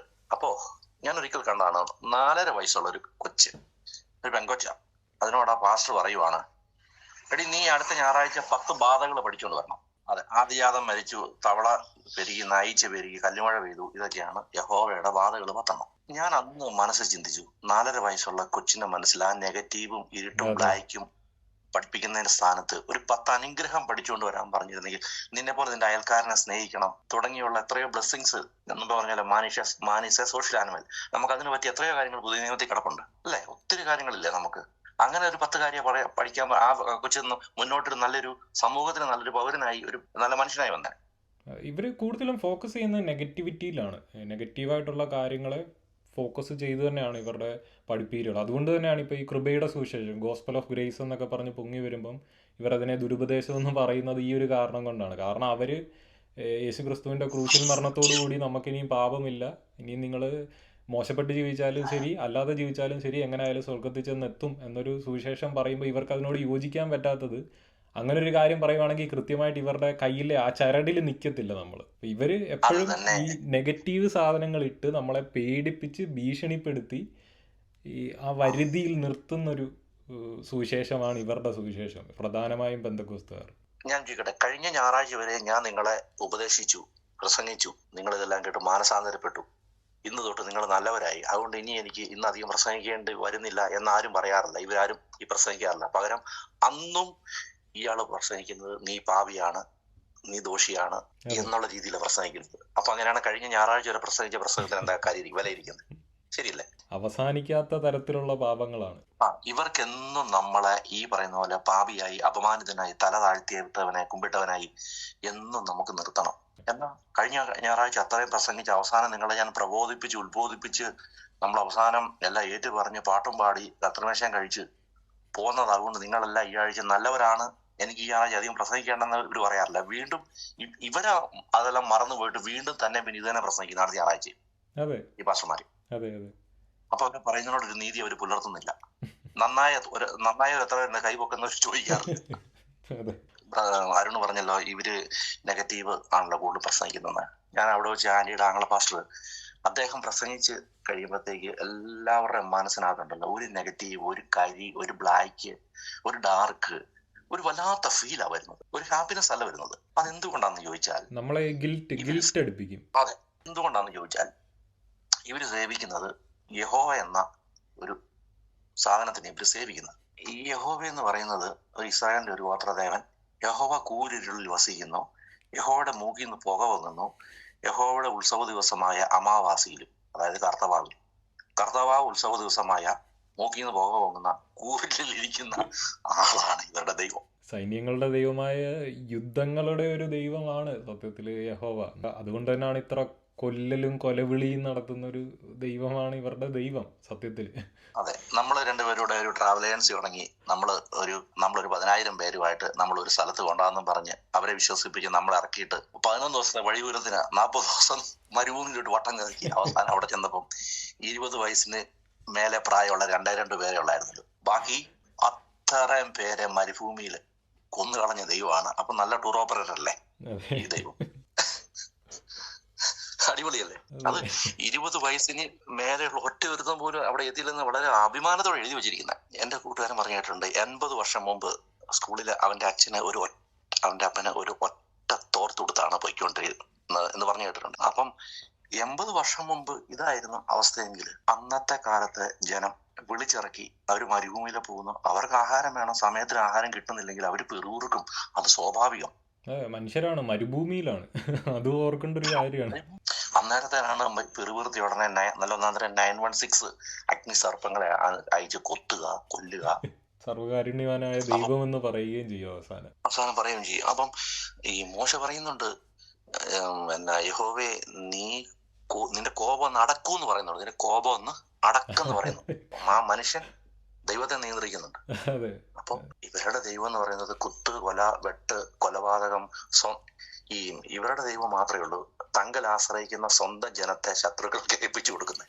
വേറെ ഒരു ദൈവം അങ്ങനെ ചെയ്യത്തില്ല. വിശ്വാസികളെ സംബന്ധിച്ചിടത്തോളം അവർ വേണ്ടത് മാത്രമേ വായിക്കുന്നുള്ളൂ. അതുകൂടെ കൊണ്ടാണ് ഈ കാര്യങ്ങളൊന്നും അവർ മൈൻഡ് ചെയ്യത്തില്ല, പ്രത്യേകിച്ച് വിശ്വാസി ആയിരിക്കുന്ന സമയത്ത്. അതെ, നമ്മൾ ഏതെങ്കിലും ഒരു ദൈവത്തെ വിളിക്കുന്നുണ്ടെങ്കിൽ ആ അതായത് വിശ്വാസപ്രകാരം അല്ല, ആ ദൈവത്തിന്റെ എത്തിക്സ് അനുസരിച്ച് ഒരിക്കലും ആ ദൈവ ജനത്തെ കൈവിടത്തില്ല, ആ മനുഷ്യനെ കൈവിടത്തില്ല. ശിവരുടെ ദൈവം അങ്ങനെ കോപം വന്നു കഴിഞ്ഞാൽ കൂടെയുള്ള സ്വന്തം പെണ്ണുങ്ങളെ മറ്റുള്ള ജാതിക്ക് റേപ്പ് ചെയ്യാൻ വരെ വിട്ടുകൊടുക്കുന്നു എന്ന് പഴയ നിയമത്തിൽ എഴുതിയിട്ടുണ്ട് യഹോവ. അപ്പൊ അതുകൊണ്ടാണ് നെഗറ്റീവിന് ദൈവത്തെ ഇവർ സേവിക്കുന്നതുകൊണ്ടാണ് ഇവരുടെ പ്രസംഗവും ഇവരുടെ രീതികളും എല്ലാവരും നെഗറ്റിവിറ്റിയിൽ പോകുന്നത്. പേടിയിൽ ബിൽഡപ്പ് ചെയ്തിരിക്കുന്ന ഒരു ദൈവം. ഭയം കൊണ്ടാണ് നമ്മൾ ദൈവത്തിനെ അനുസരിക്കേണ്ടത്. അങ്ങനെ ഭയം കൊണ്ടാണ് അനുസരിക്കേണ്ടത്. ദൈവഭയം. സാധാരണഗതിയിൽ ഇപ്പൊ എനിക്കൊരു വ്യക്തിയോട് സ്നേഹം തോന്നുവാണെങ്കിൽ സ്നേഹം കൊണ്ടായിരിക്കണം നമ്മൾ അയാൾക്ക് വേണ്ടി എന്തെങ്കിലും ചെയ്യുന്നതോ അല്ലെങ്കിൽ അയാളോട് ഒരു നല്ല വാക്ക് പറയുന്നതോ അയാളുടെ കൂടെ സമയം ചെലവഴിക്കുന്നതോ നമുക്ക് തോന്നിയ ഒരു സ്നേഹത്തിൽ നിന്നായിരിക്കണം. ഒരു ഭയത്തിൽ നിന്ന് അത് ചെയ്യേണ്ടി വരുവാണെങ്കിൽ നമ്മുടെ ഭയം നിമിത്തമാണ് ആ ഒരു കാര്യം ചെയ്യുന്നത്. അതിനവിടെ സത്യത്തിൽ ആ ഒരു സ്നേഹത്തിന് വിലയില്ലാതായി പോവുക, മൂല്യമില്ലാത്തൊരു സ്നേഹമാണത്. അതെ, അവരുടെ വായിന്ന് തന്നെ വരുന്നുണ്ട്, ഞങ്ങൾ ദൈവത്തെ ഭയപ്പെട്ട് കഴിയുന്നവരാണ് അവർ പറയാറില്ല എപ്പോഴും. ഈ ദൈവത്തെ ഭയപ്പെട്ട് ദൈവഭയത്തിൽ ജീവിക്കുന്നതും ദൈവവിശ്വാസത്തിൽ ജീവിക്കുന്നതും രണ്ടാ. ദൈവവിശ്വാസത്തിൽ ജീവിക്കുന്നത് പണ്ട് നമ്മളൊരു കഥ വായിച്ച പോലെ എയർ പോക്കറ്റിൽ കിടന്ന് ഫ്ലൈറ്റ് കുടുങ്ങിയിട്ടും ആ കൊച്ചു കോമിക്സും വായിച്ച് സന്തോഷിച്ചിരുന്നപ്പോൾ അടുത്തുള്ള ആളെ ചോദിച്ചു പറഞ്ഞു, എന്റെ പപ്പായ ഇതിന്റെ പൈലറ്റ്, ഞാൻ പേടിക്കാന്നുള്ളതാണ് ദൈവവിശ്വാസം. ദൈവഭയം എന്ന് പറഞ്ഞാൽ ഓരോ നിമിഷവും നമ്മൾ പേടിച്ച് വേണം കഴിയാനായിട്ട്. ദൈവമേ ക്ഷമിക്കണേ, അല്ലെങ്കിൽ ഡെമോക്രസിന്റെ വാർഡ് ഇങ്ങനെ തലയ്ക്ക് മേലുണ്ട്. അതാണ് ദൈവഭയം. പെന്തിക്കോസ് വിശ്വാസം ഒരു ബിൽഡ് ചെയ്ത് നമ്മുടെ ഉള്ളിൽ തന്നിരിക്കുന്നത്. അതിനാണ് ഞാൻ മുമ്പേ പറഞ്ഞ ആഴ്ചയിൽ ഒരു 5 ഇഞ്ചക്ഷൻ നമുക്ക് തരുന്നുള്ളൂ എന്ന് പറഞ്ഞാൽ ഈ ഭയത്തിൽ നമ്മളെ വളർത്തുകയും മറ്റുള്ളവരെ ഇതിലേക്ക് കൊണ്ടുവന്നില്ലെങ്കിൽ നമ്മളോട് കണക്കി വയ്ക്കും. എന്നാൽ കൊണ്ടുവന്നാൽ നമുക്ക് അങ്ങേ ലോകത്ത് ചെല്ലുമ്പോഴത്തേനും നമുക്കവിടെ നമ്മുടെ തലയിലുള്ള കിരീടത്തിലെ രത്നങ്ങളുടെയും മുത്തുകളുടെ എണ്ണം കൂടും. ഒരു ആത്മാവിനെ രക്ഷിച്ചാൽ മുഴു ലോകത്തെ നേടുന്നതിലും വലുത്. അതുപോലെ ശ്രദ്ധിച്ചു, പുതിയ നിയമത്തില് യേശുക്രിസ്തുവിന്റെ മുഖത്ത് നോക്കി ആ വായിന്ന് കേട്ടവരാണ് 12 ശിഷ്യന്മാര്, യൂദാ ഉൾപ്പെടെ. എന്നാൽ അവര് യേശുക്രിസ്തുവിന്റെ ജനനം, മരണം, ജീവിതം ഈ കാര്യങ്ങൾ എഴുതിയിരിക്കുന്നത്. എന്നാൽ യേശുക്രിസ്തുവിനെ നേരിട്ട് കണ്ടിട്ടില്ലാത്ത, കേട്ടിട്ട് മാത്രമുള്ള പൗലോസ് എന്ന തീവ്രവാദിയാണ് ഏറ്റവും കൂടുതൽ കഠിനമായിട്ട് നിയമങ്ങൾ അപ്പോസ്തല പ്രവൃത്തിയിലും ബാക്കിയുള്ള മുന്നോട്ടുള്ള ലേഖനങ്ങൾ എഴുതിയിരിക്കുന്നത് ഈ വിശ്വാസികൾക്കുള്ള. നമ്മൾ ശ്രദ്ധിച്ചാൽ ഈ പുതിയ നിയമത്തിലെ പൗലോസ് ആണ് ഏറ്റവും കൂടുതൽ ഇതിനകത്ത് നിയമങ്ങളും തീവ്രവാദ ചിന്താഗതിയും അത്രയും കഠിനമായ കാര്യങ്ങളെല്ലാം നിയമങ്ങൾ എഴുതി വെച്ചിരിക്കുന്ന പുതിയ നിയമത്തിലെ വ്യക്തി പൗലോസാണ്. ഇതെല്ലാം എനിക്കുണ്ടായ ഒരു 10-13 വർഷത്തിന് ശേഷമുള്ള അവസാനത്തെ 4-5 വർഷം ഇരുന്ന് ഇങ്ങനെ ചിന്തിക്കുകയും എനിക്ക് തന്നെ അനുഭവങ്ങൾ ഇഷ്ടംപോലെ ഉണ്ട് ചിന്തിക്കാൻ. അങ്ങനെയെല്ലാം ചിന്തിച്ച് അവസാനം ഇതിനകത്ത് പോകാതെ ഇരുന്നു. പിന്നെ ട്രാൻസ് സിനിമ ഇറങ്ങിയത് ഭയങ്കര ഒരു വഴിത്തിരിവായ. അതുപോലെ ഞാൻ ശ്രദ്ധിച്ചൊരു കാര്യമാണ്, കോവിഡ് സമയത്ത് ആദ്യം ഇതെല്ലാം ഷട്ടർ ഇട്ട് ആദ്യം അകത്ത് കയറിയത് പാസ്റ്റർമാരാണ്. അതെ, എല്ലാരും ചോദിക്കുന്ന ഒരു കാര്യമാണ്, ഈ കോവിഡ് സമയത്ത് ഈ പാസ്റ്റർമാരെല്ലാം എവിടായിരുന്നു? അവരാദ്യം ഷട്ടറിട്ട് അകത്ത് കയറിയത് അവരാ. അന്നും അത്യാവശ്യ അമ്പലങ്ങളും പള്ളികളും ഒക്കെ തുറന്നിട്ടുണ്ടായിരുന്നു. അതുപോലെ സാമൂഹിക സേവനം കാര്യങ്ങളെല്ലാം എല്ലാ സംഘടനകളും ചെയ്യുന്നുണ്ടായിരുന്നു. എല്ലാവരും മനുഷ്യനായിട്ട് എനിക്ക് എല്ലാവരും ഇവരെ കുറിച്ച് ഒരു അഡ്രസ്സും ഇല്ലായിരുന്നു ആ സമയത്ത്, ആ കാലത്ത്. അത് കഴിഞ്ഞ് പിന്നെ ഗവൺമെന്റ് 10 പേർക്ക് കൂടാന്നുള്ള ആ ഒരു ഇത് കൊടുക്കുമ്പോഴും ഇവർ ഓപ്പൺ ചെയ്തില്ല. ഇവർ സേഫ് സോൺ വരുന്നവരെ വെയിറ്റ് ചെയ്തു. അതിനകത്ത് ഇവർക്ക് വീണ് കിട്ടിയൊരു അവസരമാണ് ചൈനക്കാരൻ കണ്ടുപിടിച്ച സൂം എന്ന് പറഞ്ഞ മീറ്റിംഗ്. അവർ സൂമിലോട്ട് മാറി ആ സമയത്ത്. അത്രയും നാള് ഇന്റർനെറ്റ് പൈശാചികമായിരുന്നു. പെട്ടെന്ന് പിന്നെ പിശാചിനെ എല്ലാം മാറ്റി ഇന്റർനെറ്റിലൂടെ ആക്കി അവരുടെ. ആക്കി ഞാനന്ന് അവിടെ ഗൾഫിലാകുന്ന സമയത്ത് നാട്ടിൽ നിന്ന് വരുന്ന പാസ്റ്റർമാരെ പ്രസംഗിക്കാൻ നിന്റെ കയ്യിലെ ഫോൺ അത് പിശാചാണെന്ന് പറഞ്ഞ് ഇവർ പ്രസംഗിക്കുന്നത് ഞാൻ ഓർക്കുന്നുണ്ടായിരുന്നു. ഇപ്പം പാസ്റ്റർമാര് യൂട്യൂബർമാരാണ്. ഇവർ നിലനിൽപ്പ് അന്ന് നിർത്തിയത് സേഫായിട്ട് ഇവർ സൂമിലും അതിനുശേഷം യൂട്യൂബിൽ നിന്നുള്ള വരുമാനങ്ങൾ എന്ന് വേണ്ട ഇതെല്ലാം ഇവരെടുക്കുന്നത് ഇന്ന് ഇന്റർനെറ്റിൽ കൂടെയാണ്. ഒരു ഇരട്ടത്താപ്പൊക്കെയാണ് മനുഷ്യര് ഇത് മനസ്സിലാക്കുന്നില്ലെന്നുള്ളേ. ഒരു കാലത്ത് പ്രസംഗിച്ചുകൊണ്ടിരുന്നതിന് നേർ വിപരീതമാണ് പിന്നീട് ഒരു കാലഘട്ടം വരുമ്പോൾ പെരുമാറുന്നത്. അത് പറഞ്ഞാലും മനസ്സിലാകാത്ത കുറെ വിശ്വാസികളും. എന്റെ കല്യാണ സമയത്ത് പുള്ളിക്കാരിക്ക് തല നെറ്റിടാൻ പറ്റത്തില്ല, സാരിത്തുമ്പ് മാത്രമേ ഇടാൻ പറ്റുള്ളൂ, കിരീടം വെക്കാൻ പറ്റത്തില്ല, സ്റ്റേജ് കേക്ക് മുറിക്കാൻ പറ്റത്തില്ല എന്ന് വേണ്ട നിയമങ്ങൾ. അതായത് ഞാനിപ്പോഴും ഓർക്കുന്നു, ഞാനെന്നാ അവിടെ ആയിരുന്ന സമയത്ത്, അതായത് ഫസ്റ്റ് ഞാൻ പറഞ്ഞ ഞാൻ നഗരത്തിലായിരുന്ന സമയത്ത് എന്റെ സിസ്റ്ററും അവിടെ കൂട്ടുകാരെയും കൂടെ ഞങ്ങളുടെ ചർച്ചിന്റെ ബാക്കിലെ ഒരു റൂമിലായിരുന്നു. അന്ന് ഒരു പ്രൈവറ്റ് ഡ്യൂട്ടി ചെയ്യുമായിരുന്നു. പാവങ്ങൾ രണ്ടുപേരും ഡ്യൂട്ടിയും കഴിഞ്ഞ് വന്ന് എല്ലാം വെച്ച് കഴിച്ചോ. ഇതുങ്ങൾക്ക് ആദ്യം ഒരു അവധി കിട്ടുന്ന ഞായറാഴ്ച. അവിടുത്തെ സഭാവിശ്വാസികള് ഞങ്ങളുടെ പാസ്റ്ററെ വിളിച്ച് പറഞ്ഞാണ് എന്റെ പെങ്ങളും അവിടെ കൂട്ടുകാരും പാന്റ് ഇട്ട് നടക്കുന്നത്. പാന്റ് ഇന്നും ഞാനത് ഓർക്കുന്നു. അത് കഴിഞ്ഞൊരു 10 വർഷം കഴിഞ്ഞപ്പം ആ പാസ്റ്ററെ വേണ്ടപ്പെട്ട ഒരു കൊച്ച് പാന്റ് ഇട്ട് ഫേസ്ബുക്കിൽ ഫോട്ടോ ഇട്ടപ്പോ ഞാൻ അന്ന് ആ ഫോട്ടോ എടുത്തിട്ട് ഈ പുള്ളിക്ക് അയച്ചു കൊടുത്തിട്ട് ചോദിച്ചായിരുന്നു ആ കാര്യം. എന്നിട്ട് എന്താണെന്നറിയോ, ഈ പുള്ളി എന്റെ പെങ്ങളെ വിളിച്ച് പറഞ്ഞു എന്നുള്ളതാ, അങ്ങനെ നിന്നിട്ടൊന്നും നടക്കരുതെന്ന്. എന്ന് പറഞ്ഞാൽ നമ്മുടെ ഇതിന് ചേരാത്ത രീതിയിലുള്ള വസ്ത്രധാരണങ്ങൾ പാടില്ലെന്ന്. ഞാൻ പറഞ്ഞു ഇവർക്ക് ഇരട്ടത്താപ്പുണ്ട്. കൃത്യമായി മരുന്നെടുക്കുന്നതിനെ പ്രോത്സാഹിപ്പിക്കാത്തവരാണ് ഏറ്റവും കൂടുതൽ നഴ്സുമാരെ സൃഷ്ടിക്കുന്നത്. ഞാനത് പറഞ്ഞപ്പോ ഒരു സങ്കടം പറഞ്ഞോട്ടെ. ഞാൻ ആ ഗൾഫിൽ പോയ സമയത്ത് ഞാനും എന്റെ വൈഫൂടെ ഞങ്ങളുടെ തൊട്ട് അപ്പുറത്തെ സെയിം ജസ്റ്റ് ഹോൾവേയുടെ ഓപ്പോസിറ്റ് ഞങ്ങൾ അവരോട് ഭയങ്കര കമ്പനിയായിരുന്നു. അവര് എന്തൊക്കെക്കാരാണ്, അവര് തൃശ്ശൂരോ അങ്ങനെ കണ്ടുകാരാ. ഒരാണും 2 പെൺപിള്ളേരും, ചെറിയ പിള്ളേര്. ആ അമ്മയ്ക്ക് അസുഖം വന്നിട്ട് അവര് മരുന്നെടുക്കാതെ രോഗം മൂർച്ഛിക്കുന്നു. നാട്ടുകാർ ഇടപെടുന്നു. ഇവര് ആ അമ്മയെ പോകാൻ റെഡിയല്ല, അപ്പനും സമ്മതിക്കുന്നില്ല. ഇവര് വീട് അടച്ചിട്ട്, അതായത് നാട്ടുകാരെ ശല്യം കാണും, വീട് അടച്ചിട്ടിരുന്ന് ഇവര് ഭയങ്കര പാട്ടും കൈകൊട്ടും പ്രാർത്ഥനയായിട്ട് ആൾക്കാർ വന്ന് വെന്റിലേഷനും കൂടെ എത്തി നോക്കിയിട്ടുണ്ടെന്ന് ആ പുള്ളിക്കാർ തന്നെ പറഞ്ഞിട്ടുണ്ട്. ചുരുക്കം പറഞ്ഞാൽ 2-3 ദിവസത്തിനുള്ളിൽ ആ പിഞ്ചു കുഞ്ഞുങ്ങളെ അനാഥരാക്കി അമ്മ മരിച്ചുപോയി. ആ 3 കുഞ്ഞുങ്ങള് ഈ പൊട്ട വിശ്വാസം കാരണം അമ്മയില്ലാതെയാ വളർന്നത്. അതിനെ ഭയങ്കരമായിട്ട് പിന്നീട് അതൊക്കെ എന്നെ ചിന്തിപ്പിച്ചൊരു സംഭവങ്ങളാണ്. ഈ മരുന്നെടുക്കാത്ത കാര്യം അരുൺ ബ്രദർ പറഞ്ഞപ്പോ അതിന്റെ ബാക്കി ഞാൻ പറഞ്ഞതേ ഉള്ളൂ. യാഥാർത്ഥ്യമാണ്, നിലനിൽക്കുന്ന കാര്യം തന്നെയാണ്. ഈ ഇടയ്ക്കൂടെ ഞാൻ എവിടെയോ ഇടുക്കിയിലാണ് ഒരു പാസ്റ്റർ ഭാര്യ പ്രസവം ബന്ധപ്പെട്ട് ആശുപത്രിയിൽ കൊണ്ടുപോകാതെ അവർക്ക് രക്തസ്രാവം വന്ന് അവസാനം വാർഡ് മെമ്പർ വന്ന് പോലീസിന്റെ സഹായത്തോടു കൂടി കൊണ്ടുപോകുമായിരുന്നു. ഇല്ലെങ്കിൽ അവരവിടെ കിടന്ന് മരിച്ചു പോകാനും. അപ്പൊ അങ്ങനെയുള്ള ആൾക്കാർ ഇപ്പോഴും ഉണ്ട്. അപ്പം ഈ പറയുന്ന കാര്യങ്ങളെല്ലാം പിന്നെ ഇരുന്ന് നന്നായിട്ട് ചിന്തിക്കാനായിട്ട് എനിക്ക് കോവിഡ് കാലത്ത് അവസരം കിട്ടി. പെന്തക്കോസ്തിൽ നിന്ന് മാറി എന്ന് ചിന്തിച്ചാണ് ഞാൻ പൂർണ്ണമായും ഇത് വിട്ട്. പിന്നെ നമുക്കൊരു ജീവിത ലക്ഷ്യം ഉണ്ടല്ലോ. നമ്മുടെ വേറൊരു ലക്ഷ്യം എന്ന് പറയുന്നത് എങ്ങനെയെങ്കിലും കേരളത്തിൽ നിന്ന് മലയാളി അടയ്ക്കുന്ന ഈ പെന്തക്കോസ്ത് പ്രസ്ഥാനം തുടച്ചു മാറ്റണം. കാരണം ഇതൊരു ശരിയായ ഒരു മാർഗമോ ദൈവത്തിന്റെ വഴിയോ ഒന്നുമല്ല. ഈ ഒരു പ്രസ്ഥാനം കാരണം നമ്മുടെ സമൂഹത്തിൽ എത്രയോ മനുഷ്യരാണെന്നറിയാവോ നല്ലൊരു ജീവിതമില്ലാതെ നരകിച്ച് ദുഃഖിച്ച് അങ്ങോട്ടും ഇങ്ങോട്ടും വഴക്കവും വയ്യാവേലിയായി അപ്പനും അമ്മയും മക്കളും തമ്മിൽ. കാരണം ചിലർ വിശ്വാസി കാണും ഒരു വീട്ടിൽ, ചിലർ കാണത്തില്ല. കുടുംബത്ത് അസമാധാനം, സ്വസ്ഥതയില്ലായ്മ എന്ന് വേണ്ട ഒരു വല്ലാത്ത അവസ്ഥയിൽ വന്ന് അവരുടെ ജീവിതം നശിച്ചു പോവാം. ഭാഗ്യത്തിന് ഞങ്ങൾക്ക് തിരിച്ച് രക്ഷപ്പെടാൻ പറ്റി. പക്ഷെ പറ്റാതെ വീർപ്പുമുട്ടുന്ന നശിച്ചു പോയ ഒരുപാട് കുടുംബങ്ങളുണ്ട്. അതുകൊണ്ട് ഞാൻ ഫുള്ള് ഇതിൻ്റെ കൂടെ എല്ലാ സപ്പോർട്ടും ഉണ്ടായിരിക്കും. ഈ സഹോദരിയും ഇതിൽ നിന്ന് പുറത്തു വന്നോ അതോ? പുറത്തു വന്നു. ഇപ്പൊ അവരുടെ മാർത്തമ പള്ളിയിലാണ് പോകുന്നതും കാര്യങ്ങളൊക്കെ. കെട്ടിച്ച് കിട്ടടുത്ത് പെന്തക്കോസ്തിലാണ് കെട്ടിച്ചത്. പക്ഷെ അവള് മുൻകൈ എടുത്ത് ഞങ്ങൾ ഒരേ ചിന്താഗതി ആയതുകൊണ്ട് ഞങ്ങളെല്ലാം ഒരുപോലെ ഡിസ്കസ് ചെയ്യുന്നതുകൊണ്ട് സെയിം ടൈമിലാണ് അവള് മാറിയത്. നമ്മള് ഈ പെന്തക്കോസ്തുകാർ പറയാറുണ്ട് മറ്റൊരു വിശ്വാസത്തിൽ നിന്ന് വരുമ്പോൾ രക്ഷിക്കപ്പെട്ടു എന്ന് പറയാം. യഥാർത്ഥ രക്ഷ പ്രാപിച്ചു. പക്ഷെ അവരുടെ ഭാഷ പറഞ്ഞ പിന്മാറിപ്പോയി. അല്ല, ഞാൻ വേറൊരു കാര്യം കൂടെ ചോദിച്ചിട്ട് എനിക്ക് തോന്നുന്നു നമുക്ക് നിർത്താം.